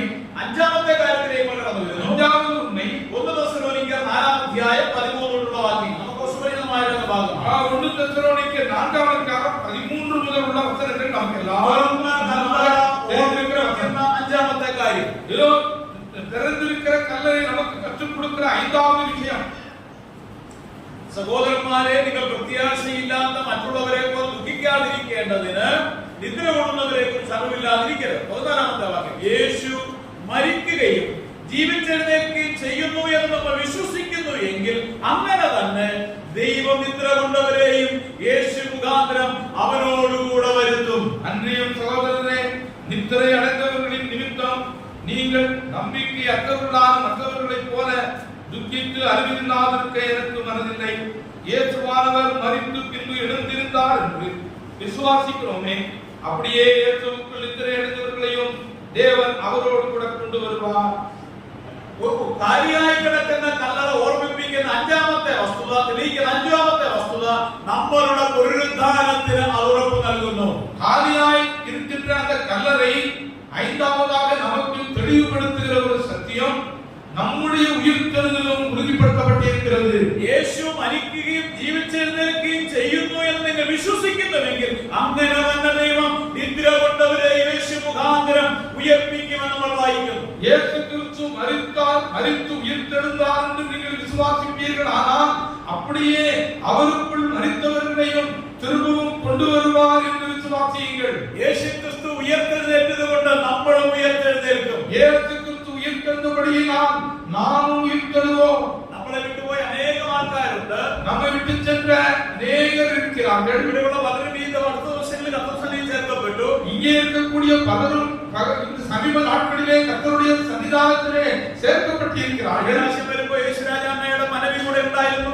இதோ கடந்த தடவை நான் வந்திருக்கும் பொழுது நம்முடைய சகோதரனுடைய மனைவி இருந்தார்கள். എനിക്ക് വീട്ടിൽ കൊണ്ടുപോയി ആഹാരം തന്നതാണ്. எனக்கு வீட்டிலே அவர்கள் அழைத்து கொண்டு போய் ஆகாரம் கொடுத்தார்கள். സ്നേഹത്തോടെ എന്നെ ശുശ്രൂഷിച്ചതാണ്. மிகவும் அன்போடு கூட எனக்கு சேவை செய்தவர்கள். ഓർമ്മകൾ എനിക്ക് നിങ്ങൾക്കും ഒക്കെയുണ്ട്. அந்த நினைவுகள் எனக்கு நமக்கு எல்லாம் இருக்கிறது. എന്നാൽ എന്ന സഹോദരി കർത്തൃ സന്നിധിയിൽ വിശ്രമിക്കുകയാണ്. ஆனால் இன்றைக்கு அந்த சகோதரி தேவ சன்னிதானத்திலே அவர்கள் இளைப்பாறுகிறார்கள். കല്ലറയിൽ അടക്കം ചെയ്തിരിക്കുകയാണ്. கல்லறையிலே அடைக்கப்பட்டிருக்கிறார்கள். ഒരു പ്രത്യാശയുണ്ട്. ஆனால் அவர்கள் நம்பிக்கை இருக்கிறது. കർത്താവായ യേശുക്രിസ്തു ഉയർത്തെഴുന്നേറ്റ് ജീവിക്കുന്നത് കൊണ്ട് ஆண்டவராയ இயேசு கிறிஸ்து உயிர்த்தெழுந்து வாழ்கிறபடியால் അവിടുന്ന് വീണ്ടും വരുമ്പോൾ அவர் மறுபடியும் வரும்பொழுது ആകടനാദം ഉയർക്കുമ്പോൾ எக்கால சத்தம் துணிக்கும் பொழுது പ്രിയ സഹോദരി ഉയർത്തെഴുന്നേൽക്കുവാനിടയായിത്തീരും. இந்த பிரியமான சகோதரி உயிர்த்தெழுவார்கள். അവർ മാത്രമല്ല, നമ്മളെ വിട്ടുപോയ നമ്മുടെ അനേക വിശുദ്ധന്മാർ ഉയർത്തെഴുന്നേൽക്കും. அவர்கள் மாத்திரமல்ல, நம்மை விட்டு சென்ற அநேக பரிசுத்தவான்கள் உயிர்த்தெழுவார்கள். അതിന്റെ ഉറപ്പെന്തെന്ന് ചോദിച്ചാൽ அதனுடைய உறுதி என்னவென்று கேட்டால் യേശുക്രിസ്തുവിന്റെ തുറന്നു കിടക്കുന്ന കല്ലറയാണ്. இயேசு கிறிஸ்துவினுடைய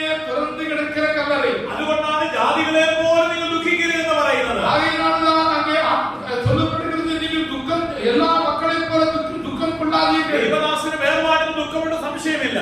தேவ ஊழியக்காரனுக்கு பிரிவு நிமித்தம் துக்கம் இருக்கிறது. ஐயனாய் വേർപാട് ദുഃഖത്തിന്റെ അനുഭവം തന്നെയാണ്. நிச்சயமாக பிரிவு என்பது துக்கத்தின் அனுபவமாகும். എന്നാൽ അവിശ്വാസികളെ പോലെ നിരാശയിൽ ആഴ്ന്നു പോകുന്നില്ല. ஆனால் அவிசுவாசிகளைப் போல நம்பிக்கையற்ற நிலைமையிலே மூழ்கி போவதில்லை. കാരണം ദൈവദാസന്റെ പ്രത്യാശയുണ്ട്. காரணம் தேவ ஊழியருக்கு அதிலே நம்பிக்கை இருக்கிறது. തന്റെ പ്രിയതമ പുനരുദ്ധാന ദിവസത്തിൽ ഉയർത്തെഴുന്നേൽക്കും. தன்னுடைய பிரியமான அந்த சகோதரி மனைவி கர்த்தருடைய நாளிலே அவர்கள் உயிர்த்தெழுந்து வருவார்கள். കാരണം നമ്മുടെ കർത്താവ് ഉയർത്തെഴുന്നേറ്റ് ജീവിക്കുന്നവനാണ്. காரணம் நம்முடைய கர்த்தர் உயிர்த்தெழுந்து வாழ்கிறார். ബ്രിട്ടീഷ് ശാസ്ത്രജ്ഞനായ മൈക്കിൾ ഫാരഡേ നിങ്ങൾക്കറിയാം. பிரிட்டிஷ் விஞ்ஞானியான மைக்கேல் ஃபாரடே உங்களுக்கு தெரியும். അദ്ദേഹത്തോട് ഒരിക്കൽ അദ്ദേഹത്തിന്റെ ജീവിതാന്ത്യത്തിൽ ഒരു മാധ്യമ പ്രവർത്തകർ അദ്ദേഹത്തോട് ഇങ്ങനെ ചോദിച്ചു. அவருடைய வாழ்க்கையின் கடைசி நாட்களிலே ஒரு பத்திரிகையாளர்கள் இப்படி கேள்வி கேட்டார். അല്ലയോ മൈക്കിൾ ഫാരഡേ, അന്ന് അനേക ശാസ്ത്രീയ വിഷയങ്ങൾ കണ്ടുപിടിച്ചയാളാണ്. இதோ மைக்கேல் ஃபாரடே, நீங்கள் அநேக விஞ்ஞான முறைகளை கண்டுபிடித்திருக்கிறீர்கள். എന്നാൽ മരണത്തെക്കുറിച്ചും മരണാനന്തര ജീവിതത്തെക്കുറിച്ചുമുള്ള അങ്ങയുടെ സിദ്ധാന്തം എന്താണ്? ஆனால் மரணத்தை குறித்தும் மரணத்துக்கு பின்னாடி உள்ள காரியத்தை குறித்தும் உங்களுடைய கொள்கை என்ன என்று கேட்டார். മൈക്കിൾ ഫാരഡേ ഇങ്ങനെയാണ് പറഞ്ഞത്. மைக்கேல் ஃபாரடே இப்படி சொன்னார், എനിക്ക് ശാസ്ത്രീയ വിഷയങ്ങളെ കുറിച്ച് സിദ്ധാന്തങ്ങളുണ്ട്, எனக்கு விஞ்ஞான காரியங்களை குறித்த கொள்கைகள் உண்டு. എന്നാൽ മരണത്തെക്കുറിച്ചും മരണാനന്തര ജീവിതത്തെക്കുറിച്ചും എനിക്ക് സിദ്ധാന്തങ്ങളല്ല, കൃത്യമായ ബോധ്യമാണുള്ളത്. ஆனால் மரணத்தை பற்றியும் மரணத்துக்கு பின்னாடி உள்ள காரியத்தை குறித்து எனக்கு கொள்கைகள் அல்ல, ஒரு நிச்சயமான ஒரு உறுதி எனக்கு இருக்கிறது. എനിക്ക് വേണ്ടി മരിച്ച് അടക്കപ്പെട്ട് ഉയർത്തെഴുന്നേറ്റ് യേശുക്രിസ്തു ഉള്ളതുകൊണ്ട് ഞാൻ ഉയർത്തെഴുന്നേൽക്കുമെന്നാണ് മൈക്കിൾ ഫാരഡേ എന്ന് പറഞ്ഞ ശാസ്ത്രജ്ഞൻ പറഞ്ഞത്. எனக்காக மரித்து அடக்கம் பண்ணப்பட்டு உயிர்த்தெழுந்த ஆண்டவராகிய இயேசு கிறிஸ்து இருக்கிறபடியினாலே நானும் மரித்தாலும் உயிர்த்தெழுவேன் என்று மிக தெளிவாக மைக்கேல் ஃபாரடே விஞ்ஞானி சொன்னார். ജെയിംസ് ബ്ലാക്ക് എന്ന് പറയുന്ന ഒരാൾ ഒരു ഇംഗ്ലീഷിൽ വളരെ പ്രസിദ്ധമായ ഒരു പാട്ട് എഴുതിയിട്ടുണ്ട്. ജെയിംസ് ബ്ലാക്ക് என்று சொல்லக்கூடியவர் ஆங்கிலத்திலே மிகவும் சிறப்பான ஒரு பாடலை எழுதியிருக்கிறார். When the trumpet of the Lord shall sound, നിങ്ങളുടെ ഇംഗ്ലീഷ് പാട്ട് அதனுடைய அந்த ஆங்கில பாடல்களை வரிகளை நீங்கள் ஒருவேளை கேட்டிருக்கலாம். മലയാളത്തിൽ കർത്തൃകാഗണം യുഗാന്തരിക്കുന്നു. I don't know if it is in Tamil. അപ്പോൾ ആ പാട്ട് ഇങ്ങനെയാണ്. அந்த பாட்டு இப்படித்தான். കർത്തൃകാഗണം ധ്വനിക്കുമ്പോൾ ഞാൻ ഉയർത്തെഴുന്നേൽക്കുമെന്നാണ് പാട്ടിന്റെ ആശയം. அந்த பாட்டினுடைய கருத்து தேவ எக்காலம் துணிக்கும் பொழுது நான் உயிர்த்தெழுவேன் என்பதுதான். ആ പാട്ടിന് ഒരു പശ്ചാത്തലമുണ്ട്. அந்த பாட்டிற்கு ஒரு பின்புலம் இருக்கிறது. അദ്ദേഹം ഒരു സൺഡേ സ്കൂൾ നടത്തിക്കൊണ്ടിരുന്നു. அவர் ஒரு ஞாயிறு பள்ளி நடத்தி கொண்டிருந்தார். അപ്പോൾ അനേകം ആൾക്കാർ ആ സൺഡേ സ്കൂളിൽ വരുവാനും ഗ്രാമങ്ങളിൽ നിന്നൊക്കെ. அவர் கிராமத்தில் இருந்தெல்லாம் அநேகர் அந்த ஞாயிறு பள்ளிக்கு வருவார். അതിലൊരു മിടുക്കനായ ഒരു കുട്ടി സൺഡേ സ്കൂളിൽ വന്നുകൊണ്ടിരുന്നു. அதிலே ஒரு திறமையான ஒரு பிள்ளை அந்த ஞாயிறு பள்ளிக்கு வந்து கொண்டிருந்தார். ദേവദാസൻ നേരത്തെ ആ കുട്ടിയെ പഠിപ്പിക്കുകയും ഉത്സാഹിപ്പിക്കുകയൊക്കെ ചെയ്തുകൊണ്ടിരുന്നു. அந்த பிள்ளைக்கு இந்த தேவ ஊழியர் நன்றாக சொல்லி கொடுத்து உற்சாகப்படுத்திக் கொண்டிருந்தார். ഒരു ദിവസം സൺഡേ സ്കൂളിൽ ഹാജരി വിളിച്ചപ്പോൾ ஒரு தடவை அந்த ஞாயிறு பள்ளியிலே സൺഡേ സ്കൂൾ ഹാജരി அந்த பள்ளியிலே அந்த ஆஜர் எடுக்கும் பொழுது ഈ കുട്ടിയുടെ പേര് വിളിച്ചപ്പോൾ അവനില്ല. இந்த பிள்ளையுடைய பெயரை கூப்பிடும் பொழுது அவன் இல்லை. 2-3 ആഴ്ച വിളിച്ചപ്പോൾ അവനില്ല. 2-3 വാരങ്ങൾ അവൻ പേரை கூப்பிட்ட பொழுது அவன் இல்லை. ഇദ്ദേഹം പിന്നീട് അന്വേഷിച്ചപ്പോഴാണ് അറിഞ്ഞത് ഈ കുട്ടി മരിച്ചുപോയി. பிறகு அதை குறித்து விசாரித்த பொழுது தெரிந்து கொண்டார் அந்த பிள்ளை செத்துப்போய். ആ പശ്ചാത്തലത്തിലാണ് അദ്ദേഹം പാട്ട് എഴുതിയത്. When the trumpet of the Lord shall sound, യേശുവിന്റെ നാദം മുഴങ്ങുമ്പോൾ പേര് വിളിക്കും നേരം കാണും എൻ പേര് എന്നുള്ള പാട്ട് അദ്ദേഹം എഴുതിയത്. அந்த சூழ்நிலையில தான் அந்த ஊழியக்காரங்க பாடலை எழுதினார். எக்கால சத்தம் தொனிக்கும் பொழுது என் பேர் அழைக்கும் பொழுது நான் எழுந்து வருவேன். യേശു കർത്താവിന്റെ വീണ്ടും വരവെങ്കിൽ ക്രിസ്തുവിൽ മരിച്ചു ഉയർത്തെഴുന്നേൽക്കും. இயேசு கிறிஸ்து மறுபடியும் வரும்பொழுது கிறிஸ்துவுக்குள் மரித்தவர்கள் முதலாவது നമ്മുടെ പുനരുദ്ധാനത്തിന് ഉറപ്പ് നൽകിയ நம்முடைய உயிர்த்தெழுதலுக்கு உறுதிப்படுத்தப்பட்டிருக்கு. നമ്മളെല്ലാം ഒരു കാലം മരിക്കും. நாமெல்லாம் ஒரு நாள் மரிப்போம். എത്ര എപ്പോഴും നമുക്ക് അറിയുമോ? எப்பொழுது தெரியாது. ഇവിടുത്തെ ജീവിതം ശാശ്വതമായ ജീവിതമാണ്. இங்கே உள்ள வாழ்க்கை நிலையானது. നമുക്ക് നിത്യമായ ഒരു ജീവിതമുണ്ട്. ஆனால் ஒரு நிலையான வாழ்க்கை நமக்கு உண்டு. നമ്മുടെ കർത്താവ് ഉയർത്തെഴുന്നേറ്റ് ജീവിക്കുന്നത് കൊണ്ട് നമ്മൾ ഉയർത്തെഴുന്നേറ്റ് ജീവിക്കും.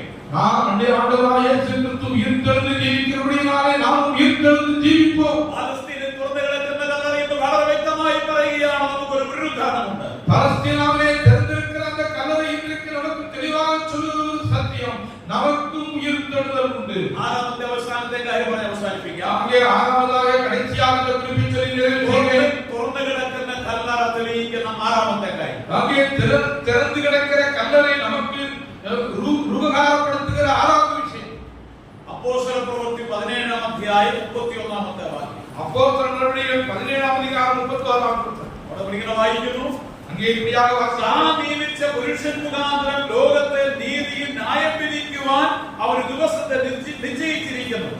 അവനെ മരിച്ചവരിൽ നിന്ന് ഉയർത്തെഴുന്നേൽപ്പിച്ചതിനാൽ എല്ലാവർക്കും അതിന്റെ ഉറപ്പും നൽകിയിരിക്കുന്നു. அங்கே விதமாக வாசிக்கிறோம். மேலும் ஒரு நாளை குறித்திருக்கிறார். அதிலே அவர் தாம் நியமித்த மனுஷனை கொண்டு பூலோகத்தை நீதியாய் நியாயம் தீர்ப்பார். அந்த மனுஷனை மரித்தோரிலிருந்து எழுப்பினதினாலே അതിൻ നിശ്ചയത്തെ എല്ലാവർക്കും വഴങ്ങപ്പെടിനാർ. മനുഷ്യർക്ക് ഒരു ന്യായവിധിയുണ്ട് എന്ന് പറയുന്നു. മനുഷ്യർക്ക് ഒരു ന്യായത്തീർപ്പ് ഇരിക്കുന്നത് എന്ന് சொல்லப்படுகிறது. അതിന്റെ ഉറപ്പെന്താണെന്ന് അതിന്റെ അടുത്ത ഭാഗത്ത് പറയുകയാണ്. അതിന്റെ ഉറുതി എന്ന നിശ്ചയം എന്നതേ വചനത്തിൽ അവനെ മരിച്ചവർക്ക് ഉയർത്തെഴുന്നേൽപ്പിച്ചതിനാൽ എല്ലാവർക്കും അതിന്റെ ഉറപ്പ് നൽകിയിരിക്കുന്നു. അവരെ മരിച്ചോരിലിருந்து எழுப்பினதினாலே അതിൻ നിശ്ചയത്തെ എല്ലാവർക്കും വഴങ്ങപ്പെടിനാർ. തുറന്നു കിടക്കുന്ന കല്ലറ തെളിയിക്കുന്ന ആറാമത്തെ കാര്യം ഒരു ന്യായവിധിയുണ്ട് എന്നത് തെളിയിക്കുന്നു. திறக்கப்பட்ட கல்லறை, திறந்திருக்கிற கல்லறை இன்றைக்கு ஆறாவதாக நமக்கு கொடுக்கிற சத்தியம் எல்லாருக்கும் நியாயத்தீர்ப்பு இருக்கு. മരണശേഷം ഒരു പുനരുദ്ധാനമുണ്ടെന്ന് മാത്രമല്ല ഒരു ന്യായവിധിയുമുണ്ട്. மரணத்துக்கு பிற்பாடு ஒரு உயிர்த்தெழுதல் உண்டு என்று மட்டுமல்ல, ஒரு நியாயத்தீர்ப்பு இருக்கிறது. ഒരിക്കൽ മരിക്കുകയും പിന്നെ ന്യായവിധിയും മനുഷ്യർക്കായി നിയമിച്ചിരിക്കുന്നു. ஒரே தடவை மரிப்பது பின்பு நியாயத்தீர்ப்பு அடைவதும் மனிதர்களுக்கு நியமிக்கப்பட்டிருக்கிறது. മരണം കൊണ്ട് ജീവിതം അവസാനിക്കുന്നില്ല. மரணத்தோடு மனித வாழ்க்கை முடிவடைவதில்லை. മരണത്തിനപ്പുറം ഒരു ജീവിതമുണ്ട്. மரணத்துக்கு பிற்பாடு ஒரு வாழ்க்கை இருக்கிறது. അവിശ്വാസികൾ നരകത്തിലേക്ക് പോകുവാനിടയാകും. அவிசுவாசிகள் நரகத்துக்கு போவார்கள். യേശുക്രിസ്തുവിനെ ഏറ്റെടുക്കാത്തവർ നരകത്തിലേക്ക് പോകും. இயேசு கிறிஸ்துவை ஏற்றுக்கொள்ளாதவர்கள் நரக ஆக்கினைக்கு போவார்கள். വിശ്വാസികൾക്കും ഒരു ശിക്ഷാവിധിയുണ്ട്. விசுவாசிகளுக்கும் நியாயத்தீர்ப்பு இருக்கிறது. അത് ക്രിസ്തുവിന്റെ ന്യായാസനമാണ്. அது கிறிஸ்துவின் நியாயாசனமாகும். നാം ഓരോരുത്തരും ശരീരത്തിലിരിക്കുമ്പോൾ ചെയ്തത് നല്ലതാകിലും തീയതാകിലും തക്കതാകിലും പ്രാപിക്കേണ്ടതിന് ക്രിസ്തുവിൻ ന്യായാസനം വെളിപ്പെടേണ്ടതാകുന്നു. நாம் ஒவ்வொருவரும் சரீரத்திலே இருக்கும்போது செய்த நன்மைக்காவது தீமைக்காவது தக்க பலனை அடையும்படிக்கு நாம் எல்லாரும் கிறிஸ்துவின் நியாயாசனத்துக்கு முன்பாக வெளிப்பட வேண்டும். പ്രിയപ്പെട്ടവരെ, മരണശേഷം ഒരു ജീവിതമുണ്ട് എന്ന് മാത്രമല്ല, பிரிவானுடைய மரணத்துக்கு பிற்பாடு ஒரு வாழ்க்கை இருக்கிறது என்று மட்டுமல்ல, മരണശേഷം ഒരു ന്യായവിധിയുമുണ്ട്. மரணத்துக்கு பிற்பாடு ஒரு நியாயத்தீர்ப்பு இருக்கிறது. നമ്മൾ ഇവിടെ എങ്ങനെ ജീവിച്ചു, എന്ത് ചെയ്തു എന്നുള്ളതിന്റെ തെളിവായിരിക്കും നിത്യത മുഴുവൻ. இதோ நாம் இங்கே விதமாய் வாழ்ந்தோம், என்ன செய்தோம் என்கிற நிரூபிக்கிற ஒரு காரியம் தான் நித்தியத்தை.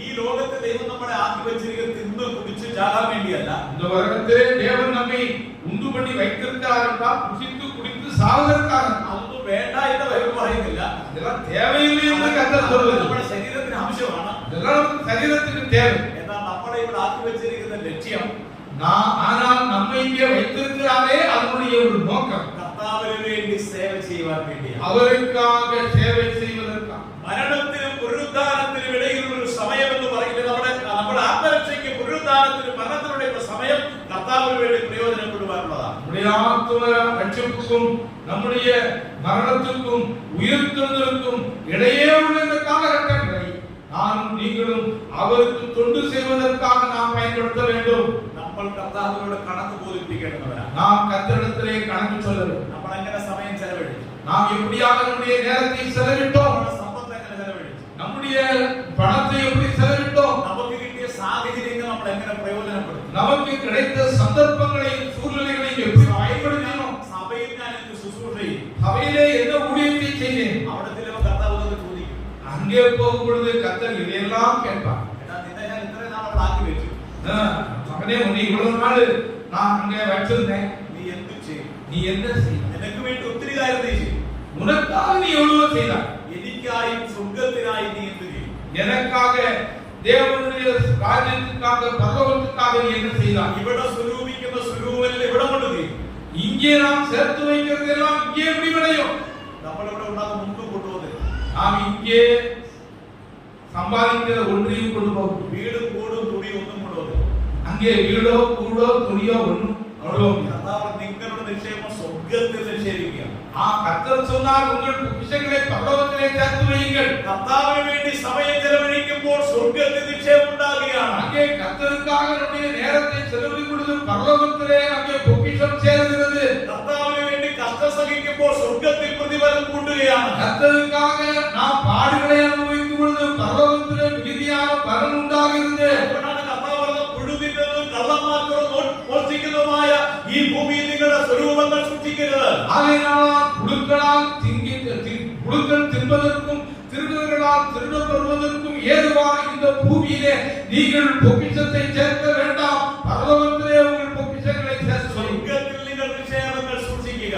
பரலோகத்திலே உங்கள் பொக்கிஷங்களை சேர்த்து வையுங்க. എത്ര നാളെന്ന് നമുക്ക് അറിഞ്ഞുകൂടാ, எவ்வளவு நாள் என்று தெரியும். കർത്താവ് വരുന്ന നാളുകളത്രയും സ്വർഗ്ഗത്തിൽ പ്രതിഫലങ്ങൾ കൂട്ടുന്നതിനായി കർത്താവ് കൃപ നൽകട്ടെ. கர்த்தர் நமக்கு கொடுக்கிற நாட்களிலே பரலோகத்திலே பொக்கிஷங்களை சேர்ப்பதற்கு நாம் பயன்படுத்துவோமாக. ലോകത്തിലുള്ള ക്രൈസ്തവർ മുഴുവനും കർത്താവിന്റെ പുനരുത്ഥാനത്തെ ആഘോഷിക്കുന്ന ദിവസമാണ്. உலகத்திலுள்ள கிறிஸ்தவர்கள் எல்லாரும் இன்றைக்கு கர்த்தருடைய உயிர்த்தெழுதலை கொண்டாடுகிறார்கள். നമുക്ക് ഇന്നത്തെ ദിവസം ഒരു പ്രത്യേക ആഘോഷമുണ്ട്.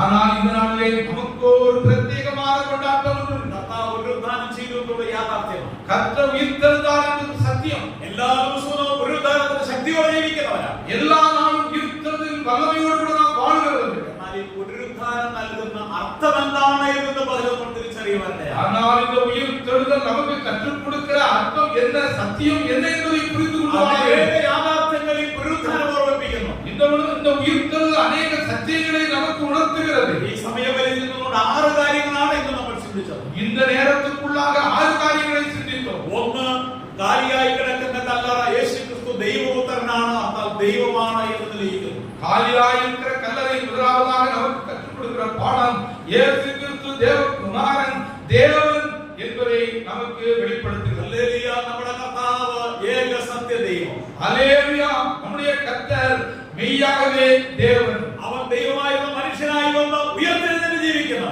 அவர் தேவனாய் இருந்தவர் மனிதனாய் வந்து உயிர்த்தெழுந்து வாழ்கிறவர். അവൻ പറഞ്ഞതും പ്രവർത്തിച്ചതുമെല്ലാം ശരിയാണ് എന്ന് ലോകത്തിൽ ഇന്നും അടയാളമായി ഒരു കല്ലറ കിടക്കുകയാണ്. அவர் சொன்னதும் செயல்பட்டதும் எல்லாம் உண்மைதான் என்பதை நிரூபிப்பதற்கு உலகத்திலே ஒரு கல்லறை திறந்திருக்கிறது. കാലിയായി കിടക്കുന്ന കല്ലറ തെളിയിക്കുന്ന രണ്ടാമത്തെ കാര്യം ദൈവവചനം സത്യമാണ് എന്ന് സ്ഥിരീകരിക്കുന്നു. இந்த காலியான கல்லறை இரண்டாவதாக நமக்கு கற்றுக் கொடுக்கிற சத்தியம் தேவ வசனம் உண்மையானது, சத்தியமானது என்பதை சொல்கிறது. നിന്റെ പരിശുദ്ധനെ ദ്രവത്വം കാണുവാൻ സമ്മതിക്കുകയില്ല എന്നുള്ള പ്രവചന സൂക്തം പുനരുത്ഥാനത്തിലൂടെ ഉറപ്പിക്കപ്പെടുവാനിടയാണ്. நம்முடைய பரிசுத்தரை அழிவை காண ஒட்டீர் என்று தீர்க்கதரிசனமாக சொல்லப்பட்ட வேத வாக்கியம் இயேசு கிறிஸ்துவின் உயிர்த்தெழுதலிலே நிறைவேறிற்று. പ്രിയപ്പെട്ടവരെ, ദൈവത്തിന്റെ വചനമാണ്. பிரியமானவர்களே, தேவ வார்த்தை. ഇതിനെ സംശയിക്കാതിരിക്കുക. இதிலே நாம் சந்தேகப்பட வேண்டாம். ഇത് പഠിക്കാം, இதை நாம் படிப்போம், ഇത് പ്രായോഗികമാക്കാം. இதை நாம் നമ്മുടെ நடைமுறைப்படுத்துவோம். ജീവിതത്തിന്റെ അടിസ്ഥാന പ്രമാണം ബൈബിളാകട്ടെ. நம்முடைய வாழ்க்கையின் அடிப்படையான ஒரு பிரமாணமாக இந்த வேதம் மாறட்டும். തുറന്നു കിടക്കുന്ന കല്ലറ പറയുന്ന മൂന്നാമത്തെ കാര്യം, திறக்கப்பட்ட கல்லறை நமக்கு கற்றுக் கொடுக்கிற மூன்றாவது விஷயம், വിശ്വാസത്താലാണ് നീതീകരണം എന്നുള്ള വസ്തുത കാലിയായി കിടക്കുന്ന കല്ലറ തെളിയിക്കുന്നു. விசுவாசத்தினாலே நாம் நீதிமானாக்கப்படுகிறோம் என்ற சத்தியத்தை இந்த திறந்த கல்லறை நமக்கு சொல்கிறது. നാലാമത്തെ കാര്യം, நாலாவது விஷயம், മാറാത്ത പൗരോഹിത്യ കർത്താവ് സ്ഥാപിച്ചു എന്നുള്ളത് തുറന്ന കല്ലറ തെളിയിക്കുന്നു. இந்த திறக்கப்பட்டிருக்கிற கல்லறை நமக்கு சொல்லக்கூடிய நாலாவது சத்தியம், நமக்கு ஒரு மாறாத ஆசாரியத்துவத்தை அவர் உண்டு பண்ணி இருக்கிறார். പുരോഹിതന്മാരില്ല, യാഗമില്ല. இன்றைக்கு ஆசாரியர்களும் பலிகளும் இல்லை. പഴയ നിയമത്തിൽ ആണ്ടിലൊരിക്കൽ മാത്രം ചെല്ലാവുന്ന സ്ഥലത്ത് നമുക്ക് എപ്പോൾ വേണമെങ്കിലും കടന്നു ചെല്ലാം. பழைய பாட்டிலே வருடத்திற்கு ஒரு முறை மாத்திரமே செல்ல முடியும் என்ற நிலைமையிலே இன்றைக்கோ எனக்கும் உங்களுக்கும் எப்பொழுது வேண்டுமானாலும் രക്ഷിക്കപ്പെട്ട ദൈവമക്കൾ എല്ലാവരും രാജകീയ പുരോഹിത വർഗമാണ്. ரட்சிக்கப்பட்ட தேவ பிள்ளைகளாகிய நாம் எல்லாரும் ராஜரீக ஆசாரிய கூட்டத்தார். അതുകൊണ്ട് തത്സമയം കൃപ പ്രാപിപ്പാൻ கிருபாசனத்தின் அடித்தளோடு கடந்து செல்லாம். ஆகவே ஏற்ற சமயத்திலே நாம் சகாயம் செய்யும் கிருபையை பெற்றுக் கொள்வதற்கு தைரியமாய் கிருபாசன தண்டையிலே சேருவோம். கடந்து செல்லும்போது நல்ல மனசாட்சியோடு செல்லணும். அப்படியாக கடந்து போகும் பொழுது நல்மனசாட்சியோடு போக வேண்டும். வசனத்தால் கழுவப்படாவிட்டு செல்லணும். வசனத்தால் கழுவப்பட்டவர்களாக போக வேண்டும். சுத்த இருதயத்தோடு கடந்து செல்லணும். சுத்த இருதயத்தோடு போக வேண்டும். சபாயோகங்களை உபேட்சிக்காத எல்லா மீட்டிங்கிலும் கடந்து வரணும். சபை கூட்டங்களை தவிர்த்து விடாமல் எல்லா கூட்டங்களிலும் பங்கு பெற வேண்டும். நம்ம ராஜகீய புரோகித வர்க்கமான நாம் ராஜரீக ஆசாரியர் கூட்டத்தான். അഞ്ചാമത്തെ കാര്യം, ஐந்தாவது விஷயம், തുറന്നതല്ല നമ്മുടെ പുനരുത്ഥാനത്തിന് ഉറപ്പ് നൽകുന്നു. திறக்கப்பட்டிருக்கிற கல்லறை நம்முடைய உயிர்த்தெழுதலை உறுதிப்படுத்துகிறது. യേശു ക്രിസ്തു ഉയർത്തെഴുന്നേറ്റ് ജീവിക്കുന്നത് കൊണ്ട് இயேசு உயிர்த்தெழுந்து வாழ்வதினாலே ക്രിസ്തുവിൽ മരിച്ചവർ പുനരുത്ഥാനം ചെയ്യും. கிறிஸ்துவுக்குள் மரித்தவர்கள் உயிர்த்தெழுவார்கள். യേശു രാജാവിന്റെ മനവി ഉയർത്തെഴുന്നേൽക്കും. இயேசு ராஜாவின் மனைவி உயிர்த்தெழுவார். നമ്മുടെ പ്രിയപ്പെട്ടവരൊക്കെ കർത്താവിന് ചേർക്കപ്പെട്ടു, അവരൊക്കെ പുനരുത്ഥാനം ചെയ്യും. நமக்கு அருமையானவர்கள் கர்த்தருடைய சமூகத்திலே சேர்க்கப்பட்டிருக்கிறார்களே, அவர்கள் உயிர்த்தெழுவார்கள். പുനരുത്ഥാനം ചെയ്യുവാനിടയാകും. ஏதோ உலகமெங்கிலுள்ள பரிசுத்தவான்கள் உயிர்த்தெழுவார்கள். എന്തുകൊണ്ട് ഉയർത്തുമെന്ന് ചോദിച്ചാൽ ஏன் உயிர்த்தெழுவார்கள் என்றால் യേശു കർത്താവ് ഉയർത്തെഴുന്നേറ്റ് ജീവിക്കുന്നു. இயேசு கிறிஸ்து உயிர்த்தெழுந்து ஜீவிக்கிறார். ആ പ്രത്യാശയോടെ നമുക്ക് ജീവിക്കാം. நாம் அந்த நம்பிக்கையோடு வாழ்வோம். അനുദിനം അനേക മിഷണറിമാർ രക്തസാക്ഷികളായിക്കൊണ്ടിരിക്കുക. அதுதான் அநேக மிஷனரிகள் இரத்த சாட்சிகளாக மரித்துக் கொண்டிருக்கிறார்கள். ഇന്ത്യയിൽ തന്നെ മഹാപീഡനത്തിലൂടെ കടന്നുപോകുന്ന വിശുദ്ധന്മാരും മിഷണറിമാരുമുണ്ട്. இந்த இந்திய தேசத்திலே தானே மகா உபத்திரவத்தின் ஊடாக கடந்து செல்கிற மிஷனரிகளும் விசுவாசிகளும் இருக்கிறார்கள். കൊന്നു കളഞ്ഞാലും നമ്മൾ ഒടുങ്ങിപ്പോകുകയില്ല. പുനരുത്ഥാനത്തിന്റെ പൊൻകുലയിൽ നമ്മൾ ഉയർത്തെഴുന്നേൽക്കുവാനിടയാകും. மாணவர்களே, எது நடந்தாலும் நாம் நிர்மூலமாக்கப்படுவது இல்லை, நாம் உயிர்த்தெழுவோம். ആറാമതായി അവസാനമായി നമ്മൾ കണ്ടത്, ஆறாவதாக கடைசியாக நாம் பார்த்தது, കാലിയായി കിടക്കുന്ന കല്ലറ ഒരു ന്യായവിധിയുണ്ട് എന്ന് തെളിയിക്കുന്നു. காலியாயிருக்கக்கூடிய கல்லறை ஒரு நியாய தீர்ப்பு உண்டு என்பதை நமக்கு சொல்லுகிறது. ഒരിക്കൽ മരിക്കുകയും പിന്നെ ന്യായവിധിയും മനുഷ്യർക്കായി നിയമിച്ചിരിക്കുന്നു. ஒரே தரம் மரிப்பதும் பின்பு நியாய தீர்ப்பு அடைவதும் மனிதர்களுக்காக நியமிக்கப்பட்டு இருக்கிறது. യേശു ക്രിസ്തുവിനെ സ്വീകരിക്കാതെ രക്ഷിക്കപ്പെടാത്ത ആരെങ്കിലും ഉണ്ടെങ്കിൽ നിങ്ങൾ ന്യായവിധിയിലേക്ക് പോകുന്നവരാണ്. இயேசு கிறிஸ்துவை ஏற்றுக்கொள்ளாமல் ரட்சிக்கப்படாமல் யாராவது இருப்பீர்கள், ஆனால் நீங்கள் நியாய தீர்ப்புக்கு நேராக போய் கொண்டிருக்கிறீர்கள். മുമ്പാകെ നിൽക്കുവാൻ പോവുകയാണ്. வெள்ளை சிங்காசனத்துக்கு முன்பாக நீங்கள் நிற்க வேண்டியதாக வரும். രക്ഷിക്കപ്പെട്ട ദൈവമക്കൾ ക്രിസ്തുവിന്റെ ന്യായാസനത്തിന് മുമ്പാകെ നിൽക്കുവാൻ പോവുകയാണ്. ரட்சிக்கப்பட்ட தேவ பிள்ளைகளே, நாம் கிறிஸ்துவின் நியாயாசனத்துக்கு முன்பாக நிற்க வேண்டும். ഒരു ദിവസം നമ്മൾ ചെയ്തതിനും പ്രവർത്തിച്ചതിനും ഒക്കെ കണക്ക് ബോധിപ്പിക്കേണ്ടതായി വരും. ஒரு நாளிலே நாம் செய்ததற்கும் நாம் சிந்தித்ததற்கும் தக்க கணக்கை ஒப்படைக்க வேண்டும். അത് ഓരോരുത്തരായി കൊടുക്കേണ്ട കണക്കാണ്. அது ஒவ்வொருவரும் தனித்தனியாக ஒப்படைக்க வேண்டிய கணக்கு. രാജപാളയ സഭയിലെ കണക്ക് മൊത്തം മോഹൻ രാജാവിനെ മാത്രം കൊടുത്താൽ പോരാ. ராஜபாளையம் சபையாருக்காக ஒட்டுமொத்தமாக சேர்ந்து நம்முடைய சகோதரர் மோகன்தாஸ் கொடுக்க வேண்டியதில்லை. അങ്ങനെയായിട്ട് എളുപ്പമായിരുന്നു. அப்படி இருந்தால் அது சுலபமாக നമ്മൾ ഓരോരുത്തരെയും വിളിക്കും. நம்ம ஒவ்வொருவரையும் ഈ அழைப்பார். കണക്ക് ബോധിപ്പിക്കുന്ന ഞാൻ നിങ്ങൾ ഓരോരുത്തരാണ്. இந்த கணக்கு ஒப்புவித்தல் என்பது நாம் ஒவ்வொருவரும் தனித்தனியாக ആ ബോധത്തോടെ ജീവിക്കാൻ കർത്താവ് നമ്മളെ സഹായിക്കട്ടെ. அந்த உணர்வோடு கூட வாழ்வதற்கு ஆண்டவர் நமக்கு உதவி செய்வார். ഈ പുനരുത്ഥാനം നൽകുന്ന ഈ ആശയങ്ങൾ ജീവിതത്തിൽ പകർത്തിക്കൊണ്ടും അതിനാവശ്യം കൊണ്ടുകൊണ്ട് ജീവിക്കാൻ കർത്താവ് കൃപ നൽകട്ടെ. இந்த உயிர்த்தெழுதல் நமக்கு உணர்த்துகிற கற்றுக் கொடுக்கிற இந்த 6 விஷயங்களை மனதிலே வைத்துக் கொண்டு நானும் நீங்களும் வாழ உதவி செய்வாராக. ഇതുവരെ ശാന്തതയോടെ ശ്രദ്ധിച്ച് നിങ്ങൾക്ക് എല്ലാവർക്കും ഒരിക്കൽ കൂടെ ഞങ്ങളുടെ നന്ദി അറിയിച്ചുകൊണ്ട് ഞങ്ങളുടെ വാക്കുകൾക്ക് വിരാമം കുറിക്കുന്നു. അവിടുത്തെ വലിയ നാമം വാഴ്ത്തപ്പെടുമാറാകട്ടെ. இதுவரையிலும் பொறுமையோடு உடைய வார்த்தைகளை கவனித்துக் கொண்டிருந்த உங்கள் அனைவருக்கும் மீண்டுமாக நன்றியையும் வாழ்த்துக்களையும் சொல்லிக் கொண்டு எங்கள் வார்த்தைகளை நிறைவு செய்கிறோம். நன்றி.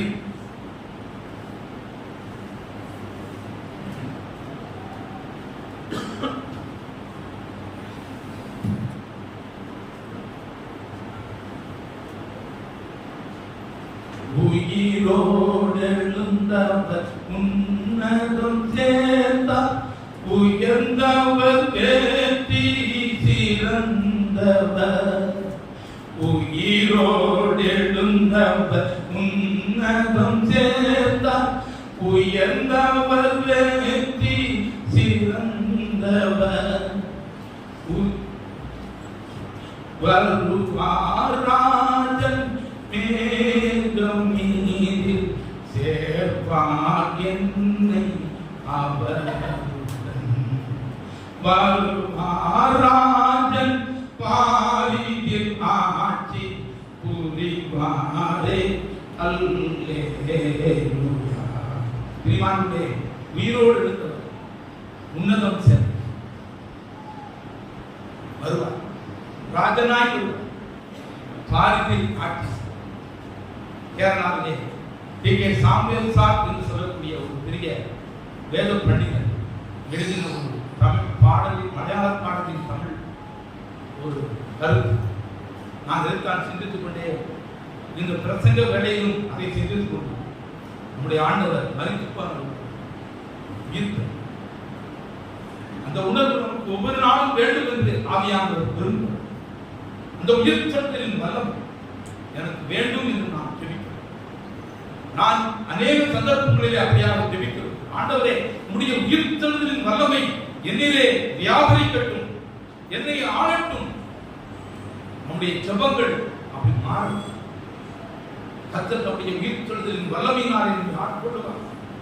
சகோதரன் நமக்கு நினைவுபடுத்தினது போல இந்த உயிர்த்தெழுதலின் வல்லமையினால் ஒவ்வொரு நாளும் இந்த உலகத்திலே அவருக்காக நாம் வாழும். அவருடைய தொண்டு செய்யும். துக்கங்களிலும் வேதனைகளிலும் கண்ணீரிலும் இந்த நம்பிக்கை நம்மை ஆளும். என் ஆண்டவர் உயிர்த்தெழுந்தார். அவர் இன்றைக்கு பிழைத்திருக்கிறார். ஆகையினாலே நானும் பிழைத்துக் கொண்டிருக்கிறேன். ஒரு நாளிலே எனக்கும் இந்த ஜீவன் முடியும். நானும் மண்ணுக்குள்ளே போவேன். மண்ணோடு மண்ணாக போவது.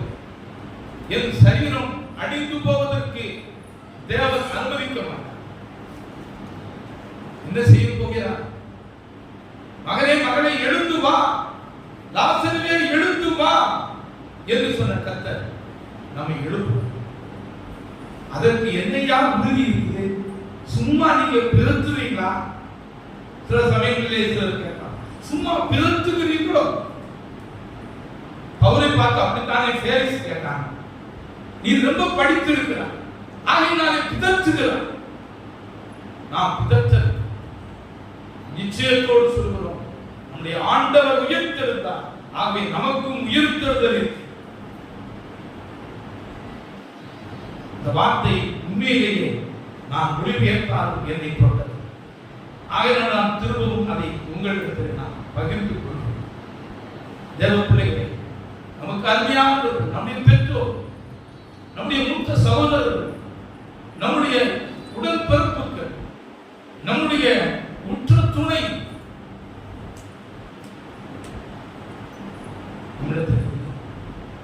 அவர்கள் இங்கே அடிக்கடி மோகன்தாசன் அவர்கள் இங்கே இல்லை, ஆனால் இருக்கிறார். எங்கே? கர்த்தருடைய சமூகம். தேவனும் நமக்கு என்ன பாடம்? நாமும் அவர்களை பார்க்கணும். இதுதான் கிறிஸ்தவ விசுவாசத்தின் ஆழமான நம்பிக்கையின் அஸ்திவாரம். இது இல்லை என்று சொன்னால் நம்முடைய விசுவாசம் தவறு. ஆண்டவர் மேல் நாம் வைத்திருக்கிற நம்பிக்கை அது இல்லாமலே போய்விடும். தேவ பிள்ளைகள், இந்த உயிர்த்தெழுதலை நாளை பண்டிகையாக ஆரவாரத்தோடு கொண்டாடுவோம். நாமும் கூட உயிர்த்தெழுந்தாரே, அல்லேலூயா, ஜெயித்தெழுந்தாரே என்று ஆரவாரத்தோடு பாடுவோம். அதற்கு கடமைப்பட்டு இருக்கிறோம். உண்மையாகவே உயிர்த்தெழுதலின் உண்மையை புரிந்து கொண்டு வாழக்கூடியவர்கள் விசுவாசிகளாகிய நீங்களும் நானும் கர்த்தரை ஆசீர்வதிப்பார். கர்த்தரின் திறக்கப்பட்ட கதர் சாட்சியாய் இன்றைக்கு பெருமையான கதர்.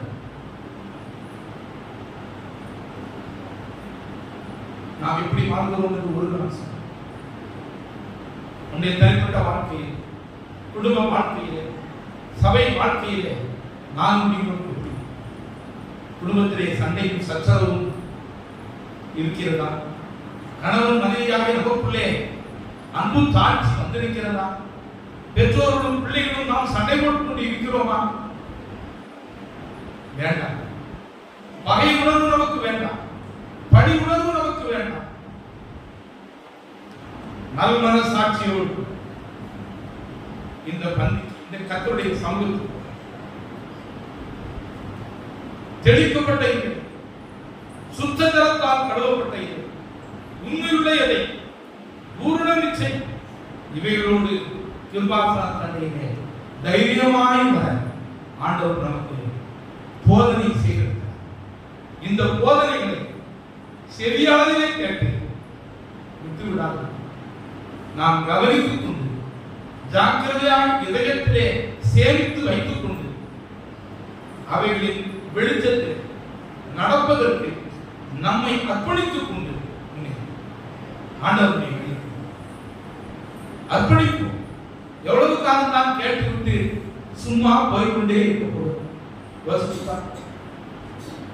ரட்சிக்கப்பட்டு எத்தனை ஆண்டுகள் உருண்டு விட்டது? என்னை பொறுத்தவரையிலே 52 ஆண்டுகள் உருண்டு விட்டது. இன்னும் சொல்ல போனால் 53 ஆண்டுகள் உருண்டு விட்டது. எவ்வளவாக நான் கற்ற வேதத்திற்கு, அறிந்த சத்தியத்திற்கு, அறிக்கையிட்ட உபதேசத்திற்கு நான் எவ்வளவு உண்மையாக இருந்திருக்கிறேன். என்னை குறித்து நான் கணக்கு சொல்ல வேண்டிய நாள் நெருங்கிக் கொண்டே இந்த உயிர்த்தெழுதல் அதை நமக்கு நினைவுபடுத்தும். ஒரு நியாயத்தில் கிறிஸ்துவின் நியாயாசனம் ஒவ்வொருவரும் தனித்தனியாக என்ன கணக்கு சொல்லுவோம். எனக்காக என் மகன் கர்த்தர் கேட்பார். சாக்கு போக்கு சொல்லி இங்கே தப்பிட்டார். ஊழியரோ முப்பதோ ஒரு கேள்வியை எழுப்பினால் அநேக சாக்கு போக்குகளை உண்மையாகவோ உண்மைக்கு புறம்பாகவோ சொல்லி நாம் தப்புகின்றோம். அதுபோல ஆண்டவருடைய சமூகத்திலே நாம் தப்போம். எல்லாம் அறிந்தவர் பேதுரு அப்போஸ்தலன் அப்படித்தானே ஆண்டவரிடத்திலே கடைசியாக சொன்னார், நீ என்னை நேசிக்கிறாய், இவைகளிலும் நீ என்னை அதிகமாக நேசிக்கிறாய், என்னில் அன்பாய் இருக்கிறாய். 3 முறை கேட்டார். பேதுரு அதிர்ந்து, பேதுரு கண்ணீர் சிந்த ஆரம்பித்தார். அவன் உள்ளம் நொறுங்கி போனது. ஆம் ஆண்டவரை உன்னை நேசிக்கிறேன் என்று சொன்னவர் இறுதியாக சொன்ன வார்த்தை, எல்லாம் நீர் அறிந்திருக்கிறீர் ஆண்டவரே, உமக்கு முன்பாக நான் ஒன்றுமே மறைக்க முடியாது. எல்லாவற்றையும் அறிந்திருக்கிற கர்த்தர் அமுதவான் நம் பக்கமாக நின்று கொண்டிருக்கிறார். மகனே மகளே, என்னை நேசிக்கிறாயா என்று கேட்டுவிட்டே எனக்காக என்ன செய்தாய் என்று வினவிக் கொண்டே நமக்காக எல்லாவற்றையும் செய்தார். எனக்காக யாவற்றையும் செய்கிறவரே, செய்பவரே பாட்டு பாடி துதிக்கும். நமக்காக எல்லாவற்றையும் செய்திருக்கிறார். அவர் செய்யாமல் விட்டு போனது ஒன்றும் எல்லாம் நமக்காக செய்யும். ஆனால் நாம் அதற்காக இதை யோசித்து பார்த்து விடையை நாமே சொல்லிக் கொள்வோம். ஆண்டவர் ஆண்டவரே, இது உண்மைக்காக இதை நீரதை அறிந்திருக்கு. நான் ஒன்றுமில்லை, நான் அப்பிரயோஜனமான ஊழியக்காரன். ஆண்டவரே, உமக்காக நான் செய்தது என்று சொல்வதற்கு, பெருமை பாராட்டுவதற்கு என்னிடத்தில் ஒன்றுமே இல்லை. ஆனால் இதோ செய்திருக்கிறேன் ஐயா என்று சொல்வோம்.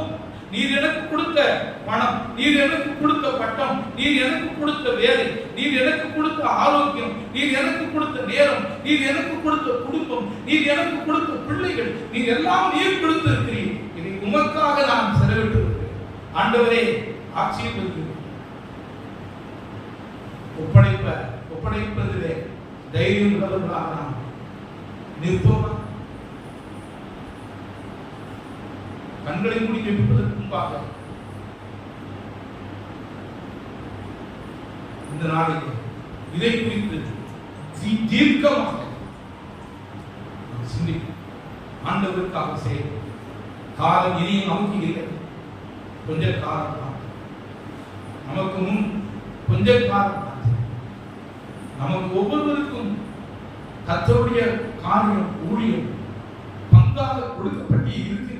எனக்கு ஒரு ஊழியம் கிடையாது அப்படின்னு சொல்லக்கூடிய ஒரு நபரும் ஆண்களாகவோ பெண்களாகவோ இருந்தார். எல்லாரும் ஆண்டவர் அவரவர் செய்ய வேண்டிய வேலை கொடுத்து நான் நீங்களும் என்ன வேலை செய்ய வேண்டும் அதை தெரிந்து கொண்டு செய்ய ஆண்டவர் நமக்கு கிருபை செய்தார். ஒப்படைப்போம், உயர்வோம், கர்த்தருக்கு முன்பாக நம்மை தாழ்த்துவோம், உயர்த்தெழுந்த ஆண்டவரை நம்முடைய வாழ்க்கையை உயர்த்துவோம், நம்பிக்கையோடு வாழ்வோம். ஆண்டவர் நம்மை பலப்படுத்துவாராக. எல்லா கண்களையும் மூடி தேவ சமூகத்தை நம்மை நாமே ஆராய்ந்து கொண்டு ஜெபிப்போம். தாழ்த்து கண்ணீர் ஆண்டவரே உங்களுக்கு நன்றி. எங்களை நேசிக்கிற பரலோக பரம தகப்பனே உங்களுக்கு ஸ்தோத்திரம். இந்த நாளிலே ஆயத்தமாக்கப்பட்ட இந்த கூட்டங்களுக்காக உங்களுக்கு ஸ்தோத்திரம். ஜெபத்தோடு கூட தேவ வார்த்தையை அறிவிக்கும்படியாக எங்கள் சகோதரர் பிஜு ஆகிய அவர்களை சபையாக அழைத்ததற்காக ஸ்தோத்திரம். அன்றைக்கு பேதுரு கொர்நேலியோவின் வீட்டுக்கு வந்தபோது கொர்நேலியோ சொன்ன காரியம், இங்கே நீர் வந்தது நல்ல காரியம். ஆம், தேவ ஊழியக்காரன் பிஜு அவர்கள் இந்த நாட்களிலே நம்மிடையே வந்தது நல்ல காரியம். அவர்கள் மூலமாக அநேக வேத பாடங்களை சத்தியங்களை கற்றுக்கொள்ள தெரிவித்து 3 நாட்களாக உம்முடைய வேதத்தை நாங்கள் கேட்டுக்கொண்டே அந்த சத்தியங்களை இடைவிடாமல் மீண்டுமாக எங்களுடைய மனதிலே தியானித்துக் கொண்டு எங்களுடைய வாழ்க்கையிலே நாங்கள் கர்த்தருக்காக வாழ எங்களை ஒப்படைக்கும். ஆண்டவரே, எங்களுடைய குற்றங்கள் குறைவுகள் கடந்த கால வாழ்க்கையிலே வந்த வீழ்ச்சி இதெல்லாவற்றையும் தயவாக மன்னித்தோம். எங்களை புதுப்பி, எங்களை ஊக்குவி, எங்களை உற்சாகப்படுத்துங்க, எங்களை பலப்படுத்துங்க. உங்களுடைய வருகைக்கு எங்களை ஆயத்தப்படுத்தும். திறந்திருக்கிற காலியான கதவு, கற்றுக் கொடுக்கிற 6 சத்தியங்கள் நாங்கள் தியானிக்க உறுதி செய்யும். எங்கள் ஆண்டவர் ராஜாவே ராஜா, நீர் வான மேகங்களிலே வரப்போம், உலகத்தை ஆட்சி செய்யப்போம், நாங்களும் உங்களோடு ஆட்சி செய்யப்போம். அந்த நம்பிக்கையினாலே சொல்லாத உலகத்தை பாடுகளும் அவமானங்களும் கஷ்டங்களும் துக்கங்களும் வேதனைகளும் நிறைந்த உலகத்தை நம்பிக்கை அற்றவர்களான மற்றவர்களைப் போல அல்ல, நம்பிக்கையோடு வாழ எங்களை நீர் கணக்கு சொல்ல வேண்டும் என்ற அந்த உண்மையான புரிதலோடு பயத்தோடு நாங்கள் இந்த உலகத்திலே வாழ எங்களை கர்த்தாவே, எங்களை காண்கிறவரே உங்களுக்கு எல்லாம் அறிந்தவரே முன்பாக நாங்கள் வெளியேறவான் வந்த யாருக்காக ஸ்தோத்திரம். 3 நாட்களும் இடைவிடாமல் இந்த கூடுகையிலே கலந்து கொண்டு வேத வாக்கியங்களை கேட்டவர்களுக்காக ஸ்தோத்திரம். ஒவ்வொருவரையும் ஆசி, ஒவ்வொரு குடும்பத்தின் தேவைகளை சந்தி, சிறியோர் பெரியோர் வாலிபர் அனைவரையும் நீர் உற்சாகப்படுத்த வேண்டும் என்று ஜெபிக்கிறோம். சுகவீரர் பலவீனர் வயோதிபர் எல்லாரையும் தாண்ட வேண்டும் என்று வேண்டும். ஆண்டவரே, இப்பொழுது நீங்கள் சகோதரர் இந்த மத்தியான வேளையிலே அவர் தன்னுடைய சொந்த இடத்துக்கு திரும்புகிறார். எங்கள் சகோதரர் பிஜு ஆகிய அவர்களை இன்னும் உடைய நாமம் மிகுவிக்கு என்று பரிசுத்த கருவியாக பயன்படுத்த வேண்டும் என்று அவருக்காக சொல்கிறார். வேதத்தின் மகத்துவங்களை அவருக்கு வெளிப்படுத்தி அந்த மகத்துவங்களை உடல் விசுவாசிகளாகி எங்களுக்கு பகிர்ந்து கொள்கிற ஒரு நல்ல நிலைமையிலே அவரை ஆட்கொள்ள வேண்டும் என்றும் சொல்கிறார். அவருடைய குடும்பத்தையும் சபையையும் ஊழியர்களையும் ஆசீர்வதிக்கும்படி சொல்கிறார். அவருடைய துணைவியார், அவருடைய ஒரே மகள், அவருடைய படிப்பு காரியங்கள், எதிர்கால காரியம் எல்லாவற்றையும் உடைய பாதத்தில் வைத்து சொல்கிறார். இந்த பிற்பகல் வேளையில் இங்கிருந்து அவர்கள் தன்னுடைய சொந்த ஊருக்கு போகும்பொழுது நல்ல பயண இறக்கத்தை அவருக்கு நீ கொடுக்க வேண்டும் என்று சொல்கிறார். சமாதானத்தோடு தங்களுடைய இல்லத்திற்கு போய் கர்த்தருடைய பணியை தொடர்ந்து செய்வதற்கு அந்த மகனை நீர் ஆட்கொள்வீராக. ஆண்டவரை வழிநடத்துவீராக. சரீரத்திற்கும் சுகம் தர கொடுக்கும்படி ஜெபிக்கிறோம். ஆவியிலே உற்சாகப்படுத்தும்படி வேண்டும். கர்த்தாவே, அடியேனையும் ஒன்றுக்கு பொதுவாக குப்பை இந்த நாட்களிலே இங்கே கொண்டு வந்து உங்கள் அடியார் பகிர்ந்து கொண்ட தேவ வார்த்தைகளை தமிழிலே மொழியாக்கம் செய்வதற்கு எனக்கும் போதுமான வார்த்தைகளையும் ஞானத்தையும் கிருபையையும் சுகத்தையும் நீர் கொடுத்ததற்காக ஸ்தோத்திரம். என்னுடைய மனநிலையிலும் நீர் எனக்கு உதவி செய்கிறீர். என்னை ஆதரித்து அன்பு பாராட்டுகிற சபை மக்களுக்காகவும் நாங்கள் ஸ்தோத்திரம் செலுத்துகிறோம். எல்லாரையும் ஆசீர்வதிக்கிறார். கர்த்தாவே, எங்களுக்கு ஆயத்தம் செய்யப்பட்டிருக்கிற மதிய உணவுக்காக ஸ்தோத்திரம். அந்த உணவையும் ஸ்தோத்திரத்தோடும் ஜெபத்தோடும் புசிக்க எங்களுக்கு கிருபை தாங்க.